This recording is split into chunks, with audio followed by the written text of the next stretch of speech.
చేసేవారముగా చేయండి.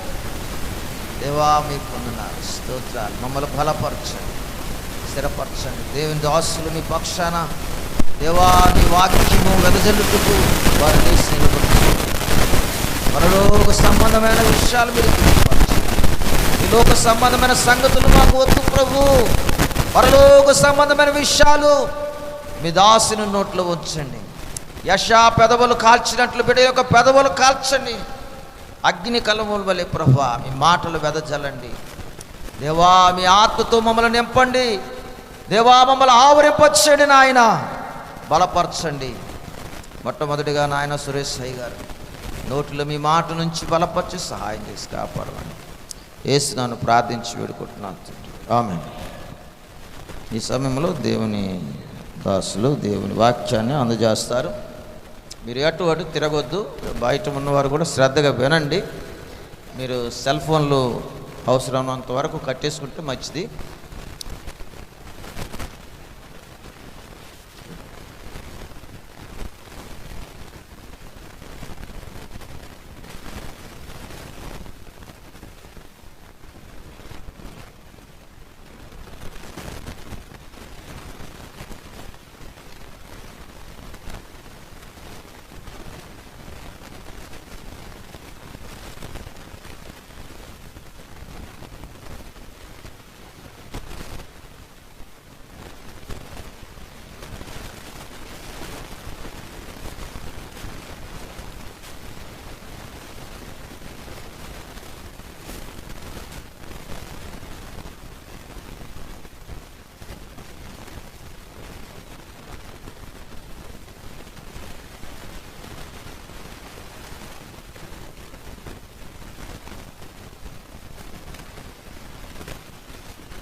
అందరం రెండు చేతులు ఎత్తి ఒకసారి దేవుని నామాన్ని మహిమపరచుకుందాం. అందరూ ఎత్తాలి రెండు చేతులు, కొందరే కాదు అందరూ. దేవునికి స్తోత్రం, దేవునికి స్తోత్రం, దేవునికి స్తోత్రం.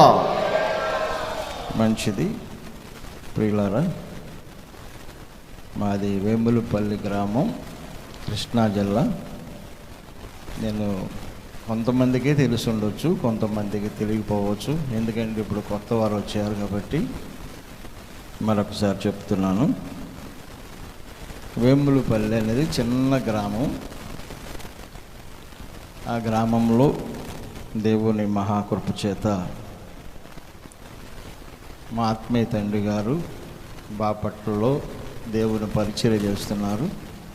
ఆయన కృష్ణా జిల్లా పామరు పట్టణంలో దేవుని సేవ చేయుచుండగా మరి ఆయన విజ్ఞాపన చేత దేవుని ఉచితమైన కృప ఆవరించి నన్ను వెతికి వెంటాడి ఆయన కృప చొప్పున ఎంతవరకు సజీవ లెక్కలో కాపాడిన యేసయ్య నామమునకు మహిమ కలుగునుగాక. దేవునికి స్తోత్రం. మంచిది ప్రియులారా, ఇది సేవకుల కూడిక. ఈ కూడికకి ఓ ప్రత్యేకత ఉందన్నమాట. ఏంటి ఆ ప్రత్యేకత అంటే, పడిపోయినటువంటి సేవకులను లేవనెత్తే అనుభవాలు ఈ స్థలంలో చెప్పాలి. నాన్నగారు ప్రత్యేకంగా చెప్పినప్పుడు నా చెవులారా విన్నటువంటి మాటలు, వాక్యాలు చాలా చక్కగా దొరుకుతున్నాయి, అనుభవాలు మాత్రము దొరకట్లేదు. ఈ కూడికలు పెట్టడానికి దేవుని ఉద్దేశము పడిపోయిన సేవకులు ఏ రీతిగా లేవబడాలి, తదుపరి సేవలు జరగనటువంటి వారికి ఎలా సేవలు జరగాలి, ఆ విధానాలన్నీ చెప్పించటానికి 6 నెలలకు ఒకసారి ఈ కూడికల్ని ఏర్పాటు చేయమని ప్రభు శాంసన్ అయ్య గారు, డానియల్ అయ్య గారు, మరి కల్లూరు నాన్నగారి సమక్షంలో ప్రభు తెలియపరిచారు. అలాగే ఆత్మీయ తల్లిదండ్రులు కలయిక, ఆత్మీయ తండ్రి మీద తిరుగుబాటు చేయకూడదు. అలాగే ఆత్మీయ తండ్రి కూడా ప్రభు శిష్యుల్ని ప్రేమించాలి. చాలామంది ఏం చెప్తూ ఉన్నారంటే గురువు మీద తిరుగుబాటు చేయకూడదు. లోకాసు వార్త తీసుకుని వాడు తప్పిపోయాడు, మళ్ళీ దరిద్రాన్ని అనుభవించి వచ్చాడు. తప్పిపోయిన తర్వాత ఆ తండ్రి ఎంత వేదన పడి విజ్ఞాపన చేశాడో ఆ సత్యాన్ని, లేఖనాన్ని మనం జాగ్రత్తగా పరిశీలన చేస్తే అర్థమవుతూ ఉంటుందన్నమాట.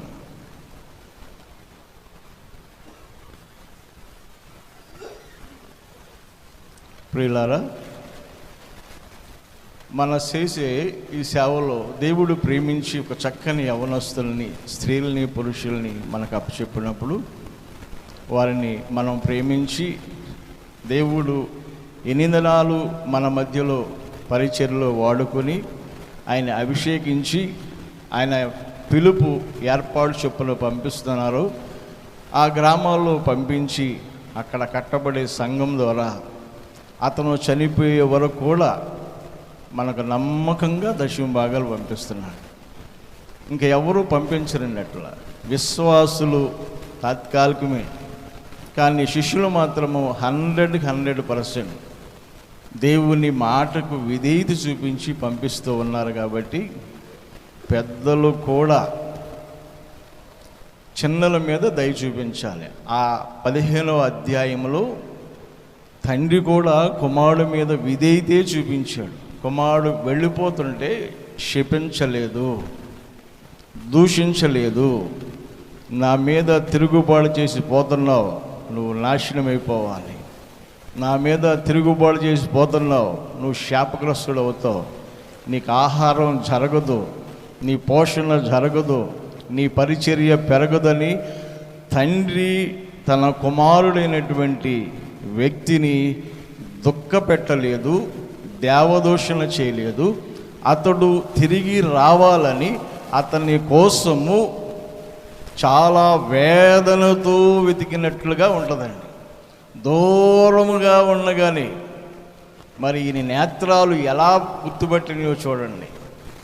దూరముగా ఉండగానే ఇంట్లోంచి వెళ్ళేటప్పుడు సూట్ వేసుకుని ఇన్షర్ట్ చేసి చక్కగా బూట్లు వేసి చక్కగా చేతిలో బ్రీఫ్ కేస్ పెట్టుకుని, బ్రీఫ్ కేస్ నిండా క్యాష్ పట్టుకుని మంచి బిజినెస్ చేద్దామని దూరదేశం వెళ్ళాడు.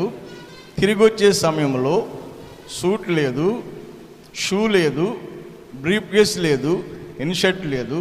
అతని స్థితి ఎలా ఉందంటే పెరిగిపోయింది, గడ్డం బాగా పెరిగిపోయింది, వస్త్రాలన్నీ బాచిపడిపోయినాయి, కాళ్లకు చెప్పులు కూడా లేవండి. గుర్తుపట్టలేని తండ్రి దూరముగా ఉన్నగానే తనని గుర్తుపట్టి కౌగిలించుకుని పరిగెత్తుకుని వెళ్ళి కౌగిలించుకుని మెడ మీద పడి ముద్దు పెట్టేంటండి.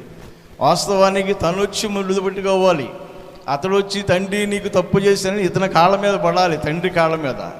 కానీ తండ్రి ఏం చెప్తున్నాడంటే, లేఖనము ఏమని ఘోషిస్తుందంటే, కుమారుడు దూరముగా ఉన్నప్పుడే వాడు తెలియక తప్పిపోయాడు, వాడు తెలియక తిరుగుతున్నాడు, వాడు తెలియక భ్రష్టుడైపోయాడని చేసి తండ్రి ఆత్మ తనలో ఉండి పరిశుద్ధాత్మ శక్తి, త్రియేక దేవుని శక్తి, ఉచితమైన కృప పరుగెత్తుకుని వెళ్ళి మెడ మీద ముద్దు పెట్టుకుని కౌగిలించుకుందండి. ఇప్పుడు అలా అంటలా ఆత్మీయ తల్లిదండ్రులు, వాడు రావాలి, వాడు పోవాలి, ఇది కాదండి. అది కరెక్ట్ కానే కాదు. నాకు తెలిసిన ఒక దైవ సేవకుడు, ఒక సేవకుల మీద వాళ్ళ గురు శిష్యులిద్దరికి కూడా అసమాధానం ఉందండి. అసమాధానంలో సుమారుగా 10 సంవత్సరాలు పైబడండి పిడి సుందరరావు గారు బోధలు నేర్చుకుని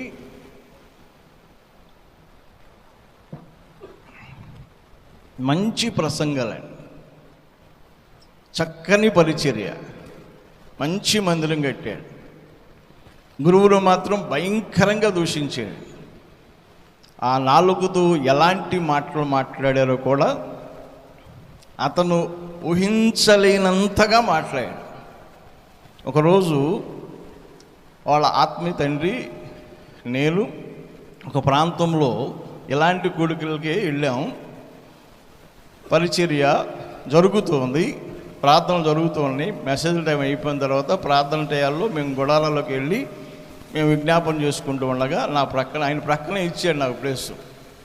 సురేష్ నువ్వు ఇక్కడ కూర్చో అన్నాడు. నాకన్నా చాలా సీనియర్ అండి. అక్కడ వేసుకున్నాను. ఆయన తప్పిపోయినటువంటి కుమారుల లిస్ట్ అంతా పెట్టుకుని ఆ లిస్టు పెట్టుకుని లిస్టు మీద చేతులు వేసి ఎంతగా దుఃఖపడి విజ్ఞాపన చేస్తున్నాడంటే, ఈ పెద్ద కుమారుడు తెలియక నన్ను దుఃఖపెట్టి దూరం వెళ్ళిపోయాడు ప్రభువా, దయతో తనని క్షమించండి. మరొక వ్యక్తి నన్ను తెలియకుండా బాధ పెట్టి దూరం వెళ్ళిపోయాడు. అతనికి వస్త్రాలు లేనప్పుడు నీ దయ చొప్పున నేను వస్త్రాలు ఇచ్చాను, నీ కృప చొప్పున అతనికి అభిషేకించాను, నీ కృప చొప్పునే అతని గ్రామానికి పంపించాను. పరిచర్య జరిగిందని అహంకారంతో నా మాటలు వినక నా బలహీనత, నా బిడ్డల బలహీనత, నా భార్య బలహీనతను చూసి అతని పరిచర్య హెచ్చించబడింది. గర్వించి వెళ్ళిపోయాడు ప్రభువా, దయతో అతన్ని శిక్షించొద్దు, నీ కృప చొప్పునే తీసుకురని చేసి తప్పిపోయిన వారి లిస్ట్ అంతా విజ్ఞాపన చేస్తున్నాడు.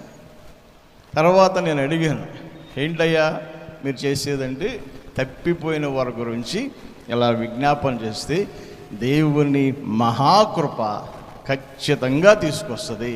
దేవునికి స్తోత్రం. గట్టిగా చెప్దాం, దేవునికి స్తోత్రం. తండ్రి చేయవలసిన బాధ్యత. ఎంత భయంకరంగా మాట్లాడండి, ఆ మాటలు చెప్పలేము అన్నమాట. అతనికి ఎలాంటి శిక్ష వచ్చిందో దాన్ని వర్ణించలేనంత శిక్ష వచ్చిందన్నమాట. ఆ శిక్షకి విధేయత చూపించి వైద్యుల వల్ల కూడా కానప్పుడు దేవుని కృప తప్ప ఎవరి వలన మనకి సహాయం దొరకదని గమనించి మళ్ళీ తిరిగి వచ్చి దేవుని సేవకులతో ఏకీభవించి చక్కని పరిచర్య చేస్తున్నాడు. కొంతమంది శిష్యులు గురువు గారి దగ్గరికి దశంభాగాలు తీసుకెళ్తే మన మధ్య మా దగ్గరికి ఒకళ్ళు వచ్చారు, ఫ్యామిలీ సేవకులు. ఆయన గురువుగారి దగ్గరికి దేవుని డబ్బులు తీసుకెళ్తే ఒక బ్యాగ్లో పెట్టుకుని పాలిథిన్ కవర్లో పెట్టుకుని చాలా అమౌంట్ అండి, ఫిగర్ చెప్పను, ఎత్తుకెళ్ళి గురువుగారికి ఇస్తుంటే వీళ్ళు విశ్వాసులు తీసుకెళ్ళి మళ్ళీ ఆయన దగ్గరే పెట్టుకున్నాడు. ఆయన దగ్గర ప్రార్థనలు నడిపిస్తున్నారు. అయినా సరే దేవుని మాటకి విధేయత చూపించి ఇతని అమౌంట్ తీసుకుని వెళ్ళి అయా దశమ భాగములు తీసుకొచ్చానని ఆయన చేతిలో పెడితే ఆయన ఆ అమౌంట్ తీసుకుని ఇసిరిగొట్టి మళ్ళీ అక్కడ ఉన్నటువంటి కుర్చీని పైకి లేపి అతను కొట్టబోయి, నీకు దిక్కుండా చూడ చెప్పు, ఈయన తెచ్చేది డబ్బులు, ఇంతేనా తెచ్చింది? ఎంతమందికి దేవుని డబ్బులు నాకు రావాల్సిన అమౌంట్ని ఎంతమందికి పంచిపెట్టావో అవన్నీ ఒప్పుకోమని చేసి కుర్చీ ఎత్తాడండి. కుర్చీ ఎత్తేసరికి ఆ యవనస్తుడు ఆత్మీయ తండ్రి ఒక మాట అన్నా పర్లేదు, ఒక దెబ్బ కొట్టినా పర్లేదని అలాగే చేతులు కట్టుకొని తను ప్రేమించి తను రక్షించి బాప్తీసం ఇచ్చినటువంటి విశ్వాసుల మధ్యలో అవమానము జరిగినప్పుడు కూడా దుఃఖముతోనే అలాగే నిలబడ్డాడు. పో, ఆ డబ్బులు తీసుకెళ్ళిపో, ఎవరెవరికి ఎంత ఇచ్చావో అన్నీ పోగు చేసుకుని తీసుకురా, నేను ఇస్తాను. ఆయన మోకరించి అవన్నీ ఏరుకుని మళ్ళీ జేబులు పెట్టుకుని మళ్ళీ ఇస్తుంటే వద్దు వెళ్ళిపో అని చేసి ఆ అమౌంట్ తీసి పంపించేసేసాడండి. ఇది ఎట్లాంటి పరిచర్య చెప్పండి? ఎలాంటి స్థితి, ఎలాంటి భయంకరమైన పరిస్థితి. అలాంటి భయంకరమైనటువంటి స్వభావము గలవారిని మార్చటానికి దేవుని కృప, ఆయన దయ ఈ కూడికలను జరిపించి అలాంటి అనుభవాల ద్వారా హెచ్చరించి గద్దించి లోబడి ఆయన మహాపరిచర్య ఇంకా ముందు కొనసాగడానికి, ఈ సేవలు ముందుకెళ్ళడానికి, ఈ కూడికలు ఏర్పాటు చేయడానికి ప్రాముఖ్యమైన కారణం అండి. దీని వెనుక చాలా కన్నీరు ఉంది, చాలా ప్రయాస ఉంది, చాలా ప్రార్థన ఉంది. నేను చాలా చిన్నవాడిని అండి.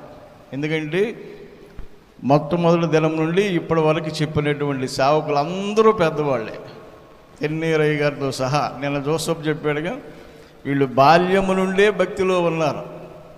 తెన్నీరయ్య గారు కూడా చక్కని అనుభవాలు చెప్పారు. ఇసాకయ్య గారు, అలాగే సిరిపురం అయ్య గారు, మా ఆత్మీయ తండ్రి గారు తమ్ముడు గారు, ఆయన పరిచర్కి వెళ్ళినప్పుడు వాళ్ళ మీటింగ్స్కి మేము వెళ్ళి రిక్షాలకి ఆ మైకాలు కట్టుకుని ఆ ఊర్లన్నీ తిరిగి అనౌన్స్ చేసామండి సిరిపురం అయ్య గారి పరిచర్లో. అలాగే కనుమూరయ్య గారు, సీమోనయ్య గారు, మరి చెప్పినటువంటి సేవకులందరూ మంచి విషయాలు, చాలా గొప్ప విషయాలు చెప్పారు. అవన్నీ వింటే చాలా సంతోషం అనిపించింది. కొన్ని బోధలు వినేసరికి పూర్వకాలములోకి ఇప్పటికీ మార్పు కనిపిస్తుంది అనిపించింది అన్నమాట. మన వాళ్ళు సహజంగా ఏం చెప్తున్నారంటే, నేను ప్రార్థన చేశాను, కష్టపడ్డాను, దయ్యం వెళ్ళిపోయింది, ఆ కుటుంబం నిలబడింది. ఇప్పుడు ఏం చేస్తున్నారంటే, బాగా డెవలప్ అయిపోయింది, బైబిల్ కాలేజీలు వచ్చినాయి, చక్కగా బైబిల్ని బాగా నెమరు వేస్తున్నారు, ఆయన కృప గురించి, ఆయన ఆత్మ గురించి ఎక్కువగా ధ్యానం చేస్తున్నారు. ఇట్లా అనుభవాలు చెప్తాం అనుకోండి, ఎక్కువ కల్లూరు నాన్నగారి గురించి చెప్తున్నారేంటి, వాక్యం చెప్పాలి. కల్లూరు నాన్నగారు, విశాఖపట్నం అయ్య గారు, మెడ్రాస్ అయ్య గారు ఏం చెప్పారంటే, వాక్యం ఎప్పుడూ మన దగ్గరే ఉంటుంది, అనుభవాలు చెప్పండి, అనుభవాలు చెప్పండి. పడిపోయిన వాళ్ళకి అవసరం, వాళ్ళ పరిచర్యలు వెలిగించబడతాయి. ఇక్కడే ఒక బ్రదర్ ఉన్నారండి, ఒకసారి నాకు ఒక మంచి దర్శనం చెప్పాడన్నమాట. పెనుగంచిపోలు సేవకి వెళ్ళానయ్యా, ఏకాంత ప్రార్థనకి వెళితే చేస్తూ ఉండగానే ఆ ప్రాంతంలోంచి భయంకరమైన శక్తి నన్ను ఆవరించింది. అక్కడి నుండి పరిచర్య ప్రాంతాన్ని విడిచిపెట్టి వచ్చానని చెప్పాడు. ఇప్పటికీ మళ్ళీ ఆ ప్రాంతంలోకి వెళ్ళాల. అలాంటి భయంకరమైన శక్తుల మీద కూడా జయము పొందుకోవడానికే ఈ ప్రేయర్సు, ఈ అనుభవాలు, ఈ వాక్యాలు అన్నమాట. నేను ఇదే ప్లేస్లో ఇక్కడ ఉండేదండి నా డేరా. నా భార్యకి భయంకరమైనటువంటి పరిస్థితి, కడుపుల నొప్పి. మా సేవ చక్కగా జరుగుతుంటే వేరే సహవాసం వాళ్ళు సేవకులే గర్భసంచి మీద గడ్డలు పెట్టి ఇద్దరూ మాకు కనపడకూడదని చేసి వాళ్ళ అమౌంట్ మాంత్రికులకి ఇచ్చేసి భయంకరమైనటువంటి మాంత్రిక విద్యలను అభ్యసించి ఆ చీకటి శక్తులు తట్టుకోలేక నా సేవా జీవితం, చిన్న జీవితంలో బాపట్ల వెళ్ళాను. అక్కడికి వెళ్ళిన తర్వాత అయ్యగారు ఏం చెప్పారు, చక్కగా ప్రార్థన చేయండి అన్నారు. తర్వాత ప్రభు కల్లూరు చూపించారు, అక్కడ ప్రార్థన చేసుకుంటున్నాం. కల్లూరు చూపించారు, కల్లూరు వచ్చాం, కల్లూరులో ప్రార్థన చేసుకుంటూ ఉన్నాం అన్నమాట. ఇక్కడికి వచ్చిన తర్వాత చాలా భయంకరమైన పరిస్థితి అన్నమాట. దేవుని మాట చొప్పున వచ్చాం కాబట్టి ప్రార్థన చేస్తూ ఉండగా దేవుడు క్రమక్రమంగా నెమ్మదిచ్చాడు. ఇక్కడికి రాకముందు విశాఖపట్నం కూడా వెళ్ళాను నేను రక్షణ పొందిన తర్వాత. బాపట్ల అయ్య గారు, వైజాగ్లో మా ఆత్మీయ తండ్రి గారు ఉన్నారు, ఇంకా చక్కని విషయాలు చెప్తారు, మీరు అక్కడ కూడా కొన్ని విషయాలు నేర్చుకోమని విశాఖపట్నం పంపించారు. తర్వాత కల్లూరు కూడా పంపించడానికి అయ్యగారే మాకు మార్గదర్శి. నేను 3 వ్యక్తులకి ఎప్పుడూ కృతజ్ఞత కలిగి ఉండాలి. బాపట్ల అయ్యగారికి, అలాగే విశాఖపట్నం అయ్యగారు అమ్మగారికి, కల్లూరు నాన్నగారికి, అమ్మగారికి. విశాఖపట్నం అమ్మగారు ఏ సందర్భంలో మా ప్రాంతానికి వచ్చినా, అయ్యా నన్ను పలానా ప్రాంతానికి తీసుకెళ్ళంటే ఆ రోజు ఎంత పనున్నా సరే ఆప్షన్ చేసేసి ప్రక్కన పెట్టి ఆమె పని ముగించిన తర్వాతే మళ్ళీ వస్తానండి. ఇక్కడికి నుండి మేము వెళ్ళిపోయాం. కొడుకులకి ఎన్ని ఆబ్సెంట్లు అవ్వాల్సి వచ్చినప్పుడు కానీ కృతజ్ఞత అనేది ప్రాముఖ్యమని చేసి ఆబ్సెంట్ లేకుండా ప్రతి కొడుకు అటెండ్ అవ్వడానికి కారణం ఏంటంటే కేవలము కృతజ్ఞత. దేవునికి స్తోత్రం. ప్రియమైన దేవుని బిడ్డలారా, ఇక్కడే భయంకరమైనటువంటి శ్రమలో దిద్దుబాటు చేసుకుంటూ బ్రతిమలాడుతూ, ఇదంతా నా శక్తి, నా బలము కాదు ప్రభువా, కేవలము మీ కృప చొప్పునే మమ్మల్ని బ్రతికించు. బ్రతుకుతామని ఆశ లేవండి. ట్యాబ్లెట్స్ లెక్కేస్తే సుమారుగా 2 సిమెంట్ సంచులంతా నిండుగా ఉంటాయి అన్నమాట. మా పాస్టర్ గారు మింగినటువంటి ట్యాబ్లెట్లు 2 సిమెంట్ సంచులు కౌంట్ చేయవచ్చండి. యాంటీబయాటిక్స్ అయితే ఒక యూరియా సంచి ఉంటుందన్నమాట. అవన్నీ ఆ బాటిల్స్ అన్నీ బ్యాగ్లో కౌంట్ చేస్తే ఒక యూరియా బ్యాగ్ అవుద్ది, యూరియా సంచి అంత అవుద్ది అన్నమాట. ఇలా ప్రార్థన జరుగుతూ ఉండగా నాన్నగారు ఇక్కడ పడుకునేవాళ్ళు. ఫస్ట్ ఈ బలిపేట మీద ఉండేవాళ్ళు. నెక్స్ట్ ప్లేస్ అక్కడ మార్చారు. అక్కడ మార్చినాక నా ప్లేస్ ఇటు వచ్చిందనమాట. ఒకరోజు పిలిచారు నాన్నగారు. పిలిచినప్పుడు ఏమని అడిగారంటే, నువ్వు ఇన్ని రోజులు కష్టపడి ప్రార్థన చేస్తున్నావు, నీకు నిద్ర మొత్తం మీద జయం వచ్చిందా అని అడిగారు. కాలు మీద కాలు వేసుకుని చక్కగా మంచం మీద పడుకుని, నేనేమో చేతులు కట్టుకుని కూర్చోవడం కూడా భయం వేసిందన్నమాట. నిద్ర మొత్తం మీద జయం వచ్చిందా, ఎంత ప్రయాసపడతాను? జయం వచ్చింది నాన్నగారు. ఎలా వచ్చింది, ఏ వాక్యం పట్టుకున్నా అని అడిగారు అనమాట. సామెతల గ్రంథం చూపించాను, 20వ అధ్యాయము, సామెతల గ్రంథము 20వ అధ్యాయము. మీరు రాసుకోండి, దాన్ని వివరించడానికి నాకు సమయం చాలదు. ఎందుకంటే నేను ఎప్పుడు ఈ ప్లేస్లోకి వచ్చినా చాలా సబ్జెక్టుతో వస్తానన్నమాట. ఎందుకంటే ఈ స్థలంలో బాగుపడడం, ఈ స్థలంలో నేర్చుకున్నదంతా చెప్పాలని ఆశ అన్నమాట నాకు. ఈ స్థలంలో బాగుపడడం, కృతజ్ఞత కలిగి, దేవునికి కృతజ్ఞత కలిగి దేవుడు ఇచ్చినటువంటి సబ్జెక్ట్ అంతా సేవకులు నేర్పించాలి, చెప్పాలని. సామెతల గ్రంథం 20వ అధ్యాయము 13వ వచనం బాగా ధ్యానం చేశాను నాన్నగారు. ఏం జరిగింది ధ్యానం చేస్తే? దేవుడు ఏం చెప్పాడు నీకు అన్నాడు. ఒక కళ వచ్చింది నాన్నగారు. ఏం కళ? నేను టయాలు అనుసరించి ప్రార్థన చేస్తుంటే నిద్ర పడుకోబెడుతుని, ఆబ్సెంట్లు పెడుతున్నాయి. ఇవి రాత్రి పేతురయ్య గారు చెప్పారు, టయాలు ఆబ్సెంట్లు అవ్వకూడదని. ఆబ్సెంట్లు అవుతున్నాయి కాబట్టి దాని నిమిత్తం ఈ వాక్యం పెట్టి ప్రార్థన చేస్తుంటే, ఒకరోజు దేవుడు బాగా ఏడ్చి ప్రార్థన చేస్తున్నాను, నీ కృపతో కనికరించాయా, వాటి మీద జయమయ్యా ప్రార్థన చేస్తుంటే దేవుడు ఒక చక్కని విషయం చెప్పాడు నాన్నగారు. ఏం కల? ఏమి చెప్పాడు? నేను ఎంతలా ఉన్నానో నాలాంటి 5 కలిస్తే ఒక లావు, అలాంటి వారు 10 మంది బయటకు వచ్చారు, వస్త్రాలు లేవు, మెయిన్ రోడ్డు మీద పడుకుని ఉన్నారు, అసలు వాళ్ళు ఎంత లేపినా లెగట్లేదు, గురకలు పెట్టి నిద్రపోతున్నారు. అటు నుంచి టెంటైర్లు పెద్ద లారీలు వచ్చేసి వాటి మీదుగా ఎక్కేసరికండి అందరూ చచ్చిపోయి ప్లాట్లాగా అయిపోయారు నాన్నగారు. అంటే వెరీ గుడ్, వెరీ గుడ్ అంటున్నాడు. ఇక వాళ్ళు చచ్చారండి, ఇక నిద్ర రావట్లా. అరే ఇదేంటిరా బాబు, అసలు నిద్ర లేకుండా పోయి మళ్ళీ అదొక సమస్య అయిపోయింది అన్నమాట. అక్కడ ఏముంది? లేమికి భయపడి, ఏమా కరెక్ట్గా చదవాలి, వినిపించాలి. లేమికి భయపడి నిద్రయందు నీకు ఎంత ఆశ ఉందో దాన్ని విడిచిపెట్టు. నువ్వు చాలా శ్రేష్టమైన పదార్థం వస్తుంది, చాలా ప్రాముఖ్యమైన పరిచర్య వస్తుంది, ఉన్నతమైన పరిచర్యలో నువ్వు ఆశీర్వదించబడతావు. ఆయన కృప నీకు తోడయుండునుగాక. నీకు ఉన్నతమైన ఆత్మను దేవుడు ఇస్తాడు. నాన్నగారు ఆ కళ వచ్చిన తర్వాత ఒక డాక్టర్ గారు 2,30,000 పంపించాడు. నాన్నగారు లక్ష్మీ భాగం ఉండదని. అంత వచ్చిందా? ఇచ్చాను నాన్నగారు, కట్టి చేసినాడు, అన్నీ కట్టుకున్నాను. Very good. తర్వాత పితరుల గురించి చెప్పుకుంటున్నావుగా, దాని మీద జయం వచ్చిందా? వచ్చింది నాన్నగారు. కళ లేకపోతే వాక్యమా? కళలు ఒక్కొక్కసారి కళలు చెప్తే ఊరుకుంటారు, ఒక్కొక్కసారి కళలు చెప్తే ఒప్పుకోడు. దొంగ కళలు పక్కన పెట్టి వాక్యంది అన్న వాక్యం తీసాం. న్యాయాధిపతుల గ్రంథము 6వ అధ్యాయము 28వ వాక్యం వచ్చింది నాన్నగారు. న్యాయాధిపతుల గ్రంథము 6వ అధ్యాయము 28వ వచనం నాన్నగారు. మా పితరులందరినీ మూటకట్టి తీసుకెళ్ళి పాతి పెట్టి సమాధి చేస్తున్నాను. కలలో వద్దు, కలవద్దు, దొంగలు చెప్పొద్దన్నానా అన్నా. కళలు చెప్పమన్నారు కదా నాన్నగారు, నీ బాధని చెప్పమన్నా. కళ తీసే, ఇన్ని గంటలు ప్రార్థన చేసి ఇన్ని సంవత్సరాలు ఎక్కువ ఉండి దేవుడికి అవమానం అవుతుంది.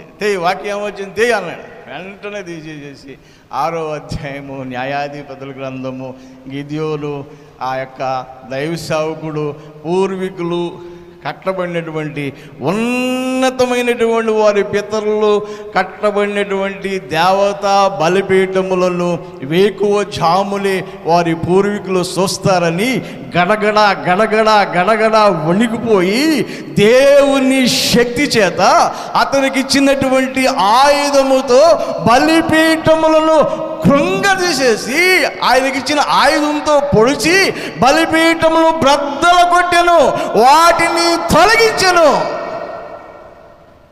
ఎంత మంచి వాక్యం వచ్చిందయ్యా. నాకైతే ఇర్మియా గ్రంథంలో వచ్చింది, నీకు ఇది వచ్చిందా? Very good. అన్ని గుడ్లే, మరి ఎప్పుడు తిడతాడో తెలియదు. మళ్ళీ నాన్నగారితో అంతా భయం అన్నమాట. ఎక్కువ తిట్టింది నన్నే, నేను ఎక్కువ ప్రార్థన చేసింది నేనే, ఎక్కువ తిట్టించుకుంది కూడా నేనే. నాకు ఒక మంచి పేరు కూడా పెట్టాడు నాన్నగారు. మళ్ళీ మీరు చెప్తే నవ్వుతారు మీరు, అవి చెప్పను కానీ. Very good. తర్వాత ఇంకేముంది? చేతబడి శక్తుల కోసం భార్యని బాధ పెడుతుందన్నావుగా, వచ్చిందా?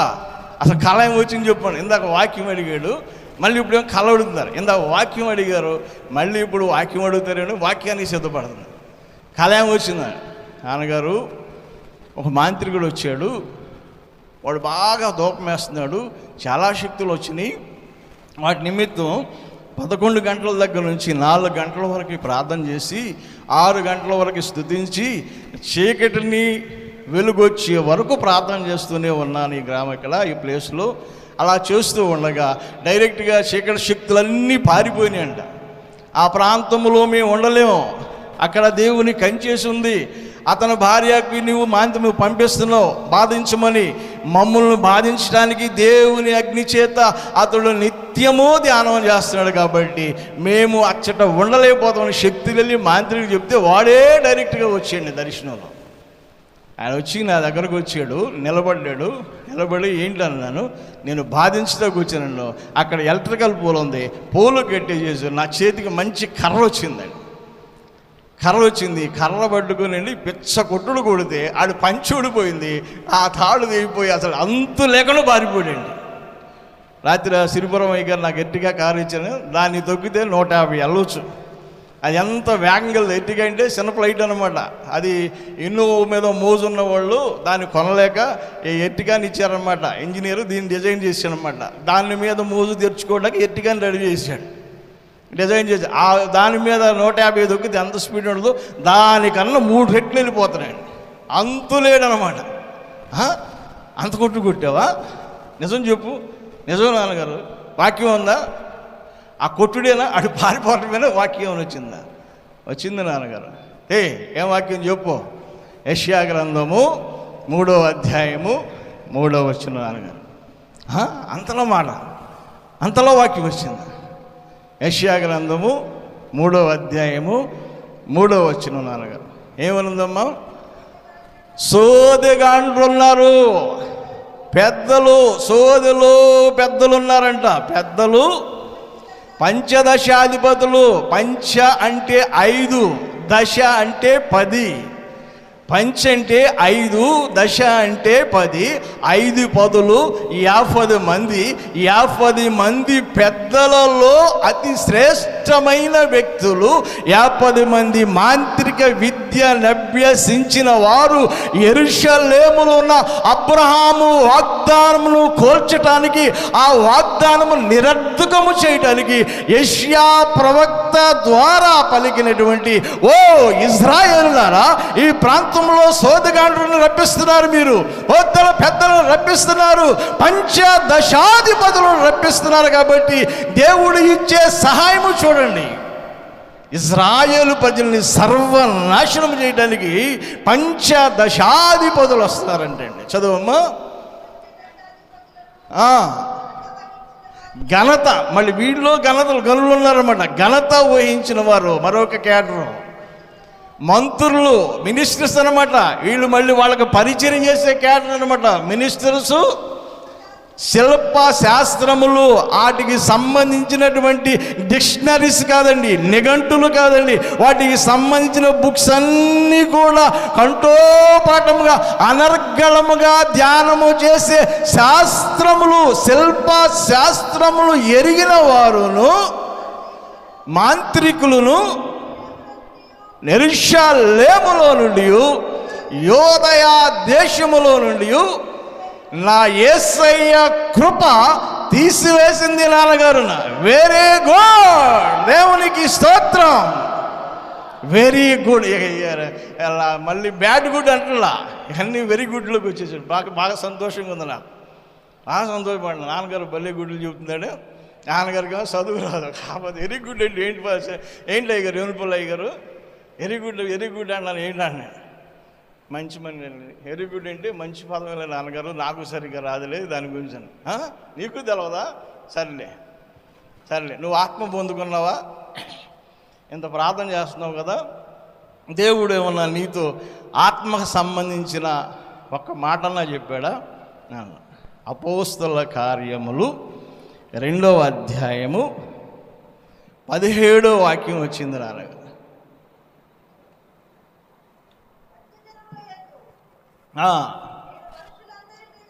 మనుషులందరి మీద కొమ్మరిస్తాను. చాలా మనందరికీ మీకు తెలిసిన వాక్యం అండి. అపోస్తలులు 2:17 నోటెడ్. యెషయా గ్రంథంలోకి వద్దాం. ఆ వాక్యం నాకు తృప్తినివ్వలేదన్నమాట. ఇంకా ప్రార్థన చేస్తున్నాను నాన్నగారు, ఇంకా నాకు ఆత్మ కావాలి ప్రభు అని ప్రార్థన చేస్తున్నాను. యెషయా గ్రంథము 11వ అధ్యాయము మీరు అందరూ చూడండి, అది చాలా ఇంపార్టెంట్ వాక్యం. యెషయా గ్రంథము 11వ అధ్యాయము ఓల్డ్ టెస్టిమెంట్లో ఉంటుందన్నమాట. పాత నిబంధన గ్రంథములో యెషయా గ్రంథము 11వ అధ్యాయము 2వ వచనం చదవండి. యెహోవా ఆత్మ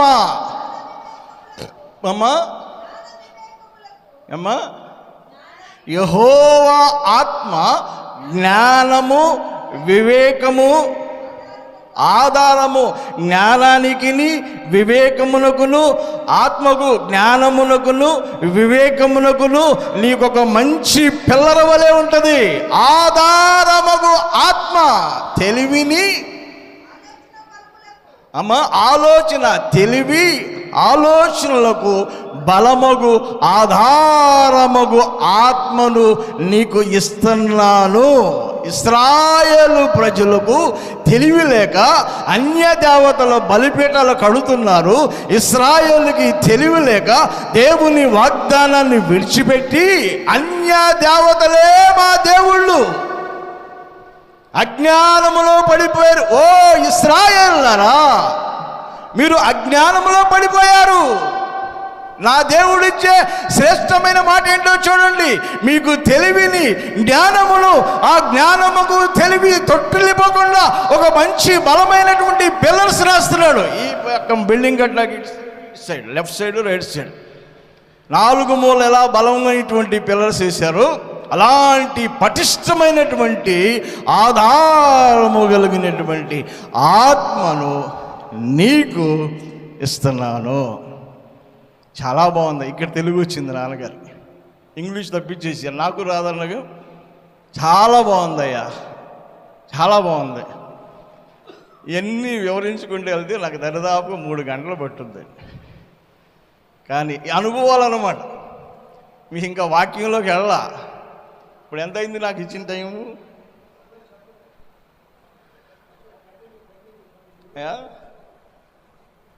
అక్కడ హైకమాండ్ ఒప్పుకోవాలి కదా, మీరు చెప్పమన్నా. హైకమిషన్ ఉంది అక్కడ పైన, అయితే మన వాళ్ళ మాట అన్నారు. అయ్యా ప్రజాస్వామ్యం వేరు, హైకమిషన్ వేరు, ఆ రూల్స్ వేరు అనమాట. తర్వాత చూడండి, ఇంకొక మాట అన్నారు నాన్నగారు. అయ్యా నువ్వు ఇక్కడ మాటలు అక్కడ మాటలు ఇక్కడ చెప్పి అలవాటు ఉందా నీకు అన్నాడు. నాన్నగారు నేను చదువుకునేటప్పుడు మా హిందీ టీచర్ గారు ఉంది, పక్కన పిల్లలు అటు ఇటు చెడ్డ మాటలు చెప్పుకుంటే నమ్మకంగా ఈ సేమ్ ఇలాగ ఉంటుందండి టేబుల్ రమ్మనేది. ఆ బోర్డు మీద రాసినటువంటి ఆ మాటలను చెరపడానికి చక్కది ఉండేదన్నమాట. డెక్స్ పైనేమో క్లాత్ ఉండేది, పైన చెక్క, కింద క్లాత్, అది తుడుచుకోవడానికి. ఎవడైనా చెడ్డ మాటలు మాట్లాడుకుంటూ వాడిని పిలిచి చేతులు ఇట్లా పెట్టమనేదండి. ఇక ఆమె ఊపి కొలద కొట్టేదన్నమాట. ఆ సెక్షన్ ఇప్పుడు కూడా గుర్తుంది నాన్నగారు. ఆమె కొట్టింది చెక్కతో, కానీ మన దేవుడు కొడితే ఆ చెక్క కాదు, ఇక ఆ చేతులు పనిచేయవు నాన్నగారు. ఆమె చేతులు తిప్పి కొట్టింది, మన దేవుడైతే నోటి మీద కొడతాడని భయం నాన్నగారు.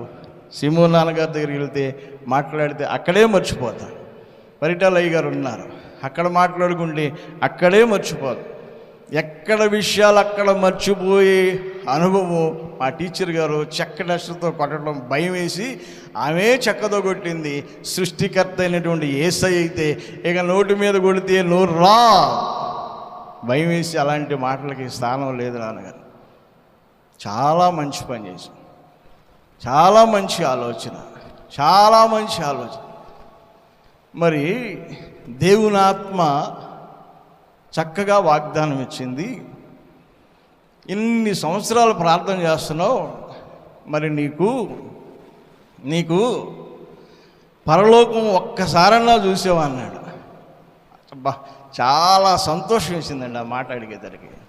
అది ఎంత సంతోషం అంటే అసలు కొన్ని వేల కోట్ల రూపాయలున్న అంత సంతోషం రాదు. 4 పర్యాయములు దేవుని రాజ్యములో ఉన్న వెలుగుని చూసే నాన్నగారు. ఈ ట్యూబ్ లైట్లు ఇక్కడ వేస్తే ఎంత వెలుగుందో, ఇలాంటి ట్యూబ్ లైట్లు కొన్ని లక్షల ట్యూబ్ లైట్లు వెలిగితే ఎంత వెలుగునదో అంత గంభీరమైన వెలుగులో నేను కూర్చున్నాను. గట్టిగా చప్పట్లు కొడదాం అందరూ. నా మాటలు అర్థమైన వాళ్ళు, నేను ఎక్కువ చప్పట్లు కొట్టమను, అర్థమైన వాళ్ళు గట్టిగా కొట్టండి. అయ్యి అర్థం కావట్లేదా మీకు? అయ్యగారు మీకు అర్థం కావట్లేదా? ఏమ్మా మీకు అర్థమవుతుందా? అర్థమైన వాళ్ళు గట్టిగా కొట్టాలి. దేవునికి స్తోత్రం. అర్థమైన మరొకసారి గట్టు. ఎందుకంటే పరలోక దర్శనం భూలోకంలో దర్శనం కా, పరసంబంధమైన దివ్య దర్శనం వెలుగులో. నాన్నగారు ఆ మాట ఇంకా పులకరించిపోతారు. ఒకసారి వచ్చిందా? 4 సార్లు ఎవరెత్తావా నాన్నగారికి అయితే వివరించాను. ఇప్పుడు మీకు వివరిస్తే అది గంట పడుతుందండి. 4 దర్శనాలు మీకు చక్కగా క్లుప్తంగా చెప్తేనే నా 1 గంట టైం తీసుకుంటుంది అన్నమాట. అంత గొప్ప వెలుగులో పనికిరాని పాపినండి. నా గ్రామస్తులు నన్ను ఆశించుకున్నారు.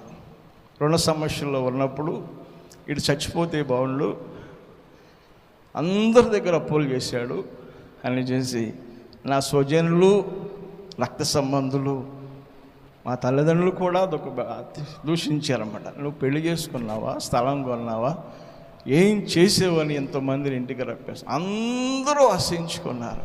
కానీ నా యేసయ్య కృప 2 చేతులు చాచి గ్రామశక్తులు బహిష్కరించేసినాయి, గ్రామస్తులు బహిష్కరించేశారు. దేవుని ఉచితమైన కృప గట్టిగా కౌగలించుకుని ఆదరించి కనికరించి నన్ను కౌగలించుకుని, ఈ భూమండలంలో చాలామంది వీడు వేస్ట్, వీడు చనిపోవడమే బెటర్ అని నా నిమిత్తము శపించారు. నాకు రక్షణ ఇచ్చినటువంటి యేసయ్య మాత్రం కౌగలించుకొని నన్ను కాపాడి నా రుణ సమస్యలన్నిటినీ విడిపించి ఆ భార్యకి నెమ్మదిచ్చి గొప్ప దివ్యమైన వెలుగులో కూర్చుండబెట్టడం అంటే అది నా మనస్సుకి, నా హృదయానికి అద్దులు లేని దుఃఖం అండి. నాన్నగారి దగ్గరకు వచ్చి చాలా సేపు ఏడ్చారన్నమాట, దుఃఖపడ్డ. నేను ఏడుతుంటే నాన్నగారు కూడా ఏడుతున్నారు. నాన్నగారు నాకు ఏడుపు వచ్చింది, నీకెందుకు వస్తుంది ఏడుపు? నువ్వు చెప్తుంటే నాకు దుఃఖం వస్తుందయ్యా అన్న. అంత శ్రేష్టమైనటువంటి వెలుగుని దేవుడు చూపించాడు. సరే, దేవదూతలు మాట్లాడియా నీతో అన్నాడు. దేవదూతలు మాట్లాడటం విన్నావన్నాడు. విన్నాను నాన్నగారు. ఏ సందర్భంలో, ఏ సమయంలో నీతో దేవుని దూతలు మాట్లాడి? బైబిల్లో ఇప్పుడు దేవుని దూతలు మాట్లాడినటువంటి సబ్జెక్టులోకి వెళ్ళాలి. నేను పడిపోయిన వ్యక్తుల్ని నిలబెట్టాలి, అది నా అంశం అన్నమాట. ఎప్పుడు నేను ఇక్కడ ఏ ప్రసంగం చేసినప్పటికీ కూడా ఆత్మీయ తల్లిదండ్రుల అసమాధానం గురించి, పడిపోయిన సేవకుల గురించి, అంటే శాంసన్ అయ్య గారి మెసేజ్లు, దానియేల్ అయ్య గారి మెసేజ్లు, అలాగే మన ప్రియులు ఆత్మీయ తండ్రి గారు అయినటువంటి నాన్నగారు, మా గురువు గారు పాపట్లయ్య గారు, కల్లూరు నాన్నగారు చెప్పిన విషయాలన్నీ కూడా చాలా జాగ్రత్తగా దాచుకున్నాను అన్నమాట. పడిపోయిన వ్యక్తులే సేవ జరగక పనులకు వెళ్ళిపోతున్నారు చాలామంది. అలా వెళ్ళకూడదు అనే అంశాల మీదే నేను ఎక్కువగా ధ్యానం చేస్తూ ఉంటాను. ఇక్కడికి వచ్చేటప్పుడు మాత్రం, మిగతా బయట పబ్లిక్లోకి వెళ్తే ఆ అంశాలు వేరుగా ఉంటాయి అన్నమాట. ప్రియ దేవుని బిడ్డలారా, నాన్నగారు పైకి వెళ్ళి వేసవికాలంలో 11 గంటలకి మొహం కడుక్కొని పైకి వెళ్ళి ప్రార్థన చేస్తున్నాను. 3 గంటల 5 నిమిషాల సమయం అయింది. నేను 2 గంటల 50 నిమిషాల వరకు ప్రార్థన చేసుకుని పైన కూర్చుని ఒక చెక్క మీద కూర్చుని నిద్ర వస్తే నిద్రపోతున్నా నాన్నగారు. దేవుని దూత నా ఎదుటికి వచ్చి కింద దేవాలయంలో అందరూ దేవుణ్ణి స్తుతిస్తున్నారు. ఆ స్తుతులను ఆ గంపల్లో వేసుకుని నేను సృష్టికర్త అయినటువంటి యేసయ్య దగ్గరకు తీసుకెళ్లాలని దేవుడు నన్ను ఆజ్ఞాపించి వస్తే నువ్వేంటి ఇక్కడ నిద్రపోతున్నావు అని మాట్లాడిందండి. దేవుని దూత ప్రత్యక్షంగా చూశానండి. ఇది బైబిల్ పట్టుకునే చెప్తున్నారు. మళ్ళీ దొంగ దర్శనాలు కల్పించి కానేకా దేవుని ప్రత్యక్షత అన్నమాట. ఆ మాటకి భయపడిపోయి ఏడ్చుకుంటూ కిందకు వచ్చానండి. ఇక్కడ ఏడ్చుకుంటూ కిందకు వస్తే ఇక్కడ ఏం జరుగుతుందంటే చక్కగా స్తుతి ఆరాధన, చక్కని పాటలు పాడుతున్నారన్నమాట. దేవుణ్ణి స్తుతించుడి ఎల్లప్పుడు, దేవుణ్ణి స్తుతించుడి, ఆ దేవుణ్ణి స్తుతించుడి. చప్పట్లు కొడదామా? అందరూ చప్పట్లు కొడదాం. ఆయన పరిశుద్ధ ఆలయమందు, ఆయన పరిశుద్ధ ఆలయమందు, ఆయన సన్నిధిలో, ఆయన సన్నిధిలో. గట్టిగా కొట్టాలి, సంతోషంగా వాళ్ళు గట్టిగా కొడదాం. దేవుణ్ణి స్తుతించుడి ఎల్లప్పుడు, దేవుణ్ణి స్తుతించుడి. సకల ప్రాణులు యెహోవాను స్తుతించుడి, సకల ప్రాణులు యెహోవాను స్తుతించుడి. గట్టిగా సకల ప్రాణులు యెహోవాను స్తుతించుడి. హల్లెలూయా ఆమేన్. హల్లెలూయా ఆమేన్.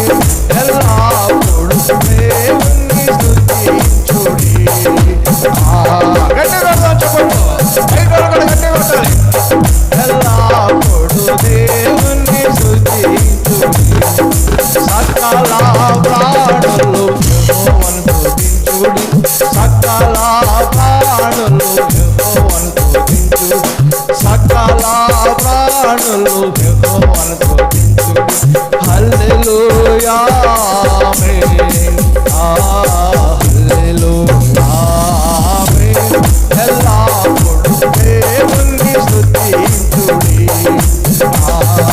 దేవుణ్ణి స్తుతించుడి, ఎల్లప్పుడు దేవుణ్ణి స్తుతించుడి,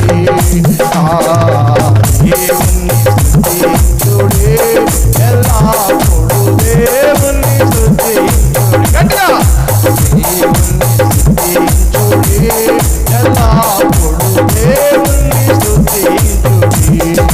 సన్నాదం తులసితారదోలు, సన్నాదం తులసితారదోలు, చక్కని స్వరములతో, చక్కని స్వరములతో ఎల్లప్పుడు దేవుణ్ణి స్తుతించుడి, దేవుణ్ణి స్తుతించుడి, ఎల్లప్పుడు దేవుణ్ణి స్తుతించుడి.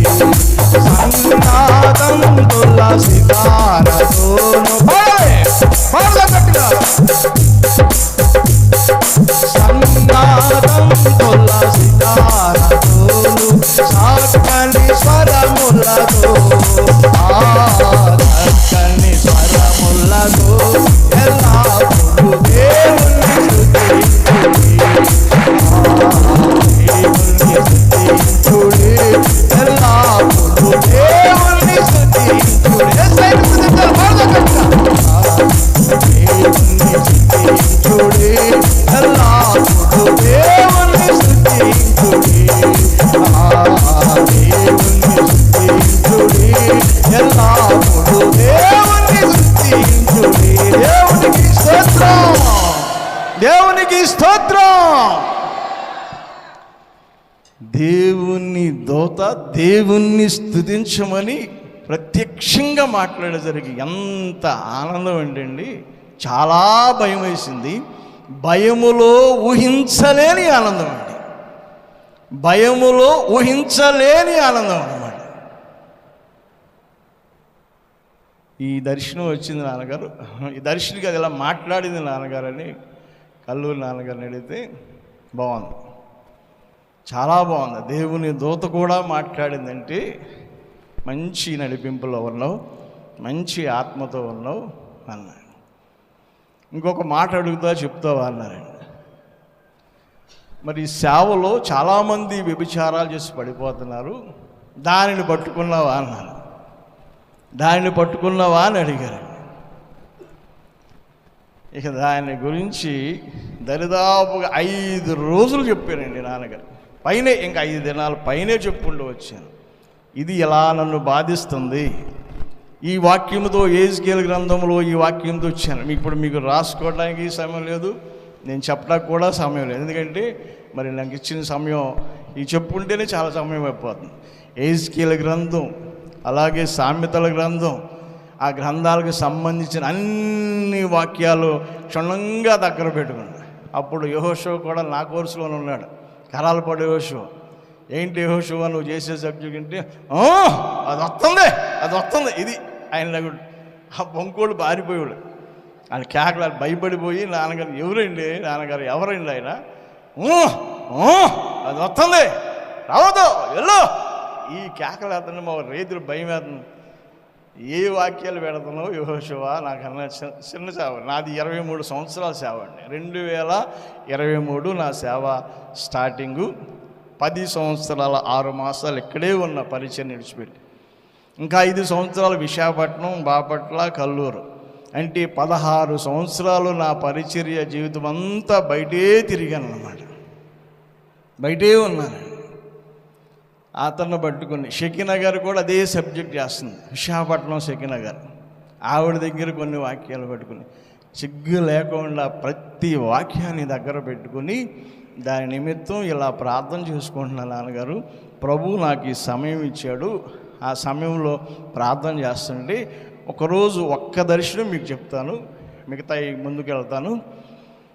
ప్రభు దర్శనంలో దాన్ని బాధిస్తుంది ప్రభువా, దాని మీద జయం లేకపోతే నేనేం చేయను ప్రభువా అని ప్రార్థన చేసుకుంటుంటే అది పెద్ద వల వేసుకుని కూర్చుందండి. దీని నుండి విడిపింపబడాలంటే నేను ఎలా చేయాలి ఏంటని సిలువ రక్తదారుల ప్రేమను బట్టి ప్రభువా 2 చేతులు పైకెత్తే, నా వల్ల ఏం కాదు, 2 చేతులు పైకెత్తానండి. పైకెత్తి ప్రార్థన చేసుకుంటున్నాను. నాన్నగారు ప్రభు ఒక చక్కని కొడవలు ఇచ్చాడు, కోత కోసుకునే కొడవలు ఇచ్చారు. ఆ కొడవలతో గంటల సేపు అలసటతో కోసి ఆ వలంతా కోసేసి ఆ వలను తీసుకెళ్ళి ప్రక్కన పోగుపెట్టి మళ్ళీ ప్రార్థన చేసుకుంటూ దాని వంక చూస్తే అది అంటుంది, నీవు నన్ను జయించావు అని ఒక్క మాట చెప్పిందండి. మళ్ళీ అడ్రస్ ఇచ్చింది. అడ్రస్ ఇవ్వకూడదుగా, మళ్ళీ డౌటే. మళ్ళీ దాని విషయం పట్టుకునండి. దరిదాపుగా దాని మీద పోరాడడానికి 3 సంవత్సరాల దగ్గర నుండి 5 సంవత్సరాలు అదే అంశం మీద చేస్తూ వచ్చానండి. అదే అంశం మీద వెళ్ళాను. ఫైనల్లో ఇంకొక మాట చెప్పి ముగిస్తాను దాని విషయం. ఒకరోజు దివ్య దర్శనంలో ఒక ప్రాంతానికి ప్రేయర్కి వెళ్తుంటే మా శిష్యులు అవనగడ్డలో ఒక ఆయన ఉన్నాడు, లక్ష్మీపురంలో ఒక ఆయన ఉన్నాడు, రామానంలో సమీయులు అని చాలామంది తెలుసు, కపిలేశ్వరంలో ఒక ఆయన ఉన్నాడు, కుందేరులో ఒక ఆయన ఉన్నాడు, కొడాల్లో ఒక ఆయన సేవకుడు, సీమోన్ అని మరొక సేవకుడు మా పరిచయం చూస్తున్నాను. వీళ్ళందరూ ఆ గృహం ప్రేయర్ పెట్టే గృహం దగ్గర ఉన్నారు. ఈ భయంకరమైన శక్తి అక్కడ నిలబడింది. తెల్లటి వస్త్రాలతో నిలబడి జుట్టంతా విరబూసుకుని ఉంది. మేము వెళ్ళేసరికి నేను బైక్ వేసుకెళ్ళాను, ఆపాను. నాన్నగారు అక్కడికి వెళ్ళి మనం ప్రార్థన పెడితే అది మనల్ని చంపేసేటట్లుగా ఉంది, దయచేసి అక్కడికి వెళ్ళొద్దు అని చేసి మా వాళ్ళందరూ నా దగ్గరకు వచ్చి బ్రతిమలాడుతుంటే నేను దగ్గరికి వెళ్ళి మళ్ళీ 2 చేతులు పైకెత్తి భారము కలిగి నాకు ఎన్ని వాక్యాలను అమరవేశానో ఆ వాక్యాలన్నీ అనర్గళంగా ప్రార్థన చేస్తూ దేవుని స్తుతిస్తూ చేతులు ఎత్తేసరికండి ఆయన ఉచితమైన కృప అండి. నా ప్రార్థన, నా శక్తి, నా భక్తి కాదు, కానీ ఆయన నా మీద చూపించిన ప్రేమ, నా ఎడలో చూపించిన కృప, విశేషమైన కృప చొప్పున ఆయన అగ్నిజ్వాలల ఆత్మను దాని మీద కుమ్మరించగా, ఆ కుమ్మరించబడినటువంటి అగ్ని చేత దహించబడి ప్రక్కనే సమాధి తీసుందండి. సమాధి ఉంది, దానిలో పడిపోయింది. ఇక్కడ నిలబడిన వ్యక్తి అగ్నికి తట్టుకోలేక అగ్నికి కాలిపోయి ఎగిరి దాని మీద ఆ గొయ్యిలో పడిపోయింది. ఎవరు తోశారో నాకు తెలియదు, దేవుని అగ్నే దాన్ని త్రోసివేసిందని నేను నమ్ముచున్నాను. ఆ సమాధిలో తొట్టులోకి వెళ్ళిపోయింది, ఆ గోతులోకి వెళ్ళిపోయింది. పైన మళ్ళీ నాపరాళ్ళన్నీ చక్కగా పేర్చేశారండి. ఒక్క రాయి ఉంది, ఫైనల్ రాయి. అది చూడటానికి నేను వెళ్ళి దాన్ని చూస్తుంటే చచ్చిపోయింది. ఒక రాయి ఉంది. మా శిష్యులందరూ కూడా సంతోషంగా వచ్చి చూస్తూ గంతులు వేస్తూ పాట పాడుతున్నారండి. విశేషమైన కృపనా ఎడల చూపుచున్నావా,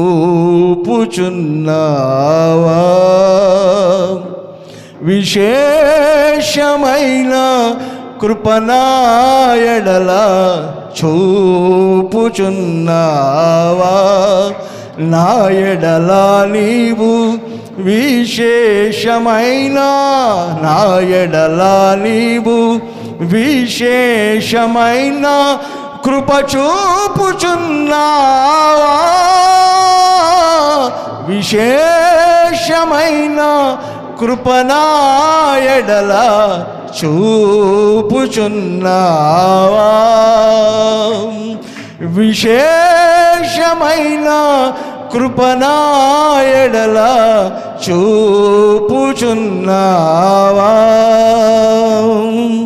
గట్టి పూలాంటిది నా జీవితం, పరిమళం చేయవా నీ కృప చేత. చప్పట్లు కొట్టాలి, చప్పట్లు. గట్టి పూలాంటిది నా జీవితం, పరిమళం చేయవా నీ కృప చేత. కృపా కృపా కృపా నీ పిలువగా, పిలుద్దాం.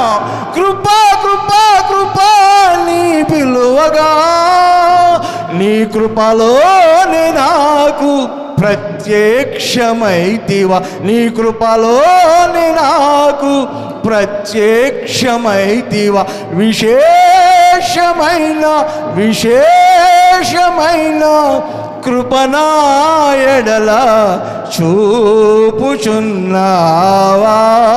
విశేషమైన కృపనా ఎడల చూపుచున్నావా,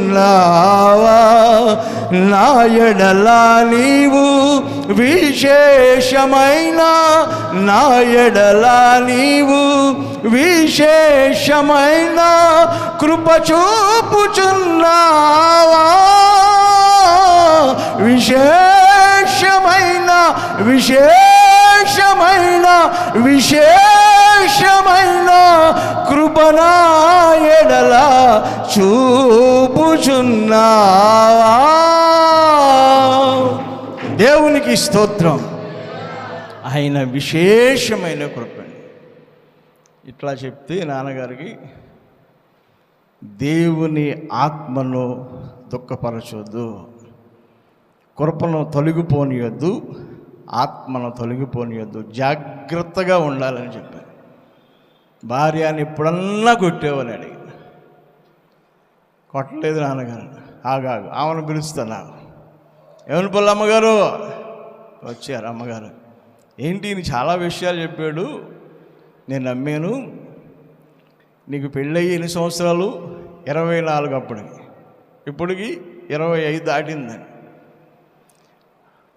అప్పటికి నాన్నగారు కోవిడ్ టైంలో అన్నమాట.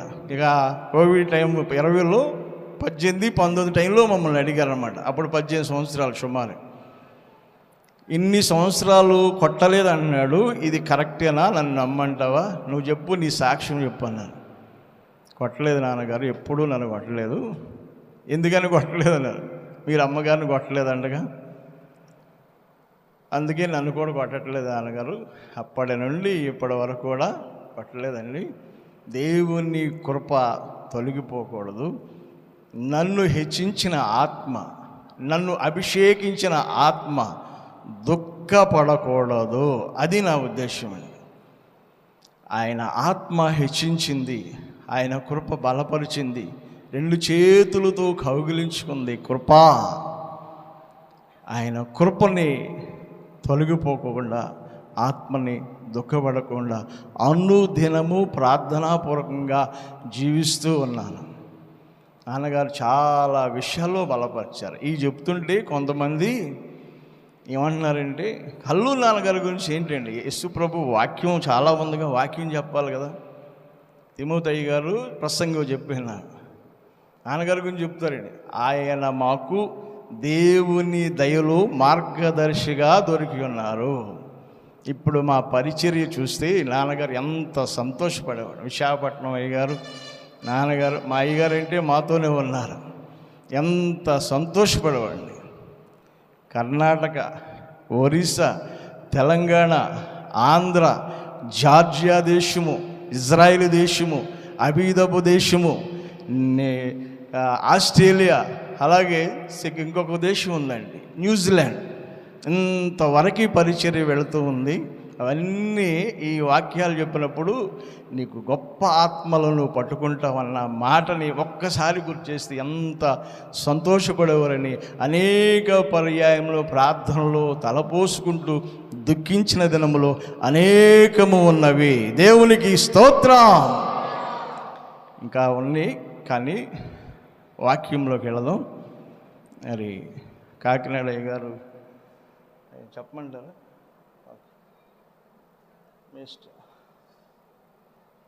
ఎందుకంటే నేను విశ్వాసం గురించి చెప్దాం అనుకున్నాను. అది సేవకులు కాబట్టి ఈ అనుభవాలు చాలామందికి అవసరం. ప్రతి సేవకుడు ఆత్మను పొందుకోవాలి, కృపను బ్రతిమలాడుకోవాలి, భార్యాభర్తలు జాగ్రత్తగా ఉండాలి. దేవుడు ప్రేమించి ఇచ్చినటువంటి సేవకులు ఒకవేళ తిరుగుబాటు చేసిన వారి కోసం వేదనతో విజ్ఞాపన చేయాలి. అలాగే ఆత్మను పొందుకోవాలి, దేవుని శక్తితో ఎప్పుడు ఉండాలి. ఈ కటింగ్లు పెట్టారు తాళ్ళు, ఇవి పితరుల సబ్జెక్ట్ అనే చేసి మరి మన పూర్వీకులు పెద్దలకు ఇచ్చినటువంటి ఈ క్రమం అన్నమాట. దాని విషయంలో జాగ్రత్తగా ఉండాలి. పాప క్షమాపణ కూడా మనం పొందుకోవాలి. నిజ సేవకులం ఇవన్నీనండి మనుషులు పట్టుకునేది.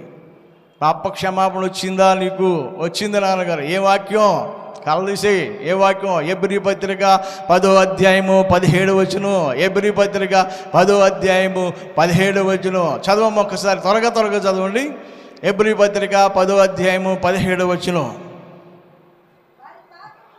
వారి పాపములను, వారి అక్రమములను ఇక ఎన్నటికీ జ్ఞాపకము చేసుకొనని సృష్టికర్త అయినటువంటి యేసయ్య నా కొరకు కలువరి శిలువలో రక్తము కార్చి నా పాపములు పరిహరించి నా పాపములు ఎన్నడూ జ్ఞాపకము చేసుకొనని ప్రభువే వాక్యముతో మాట్లాడారండి.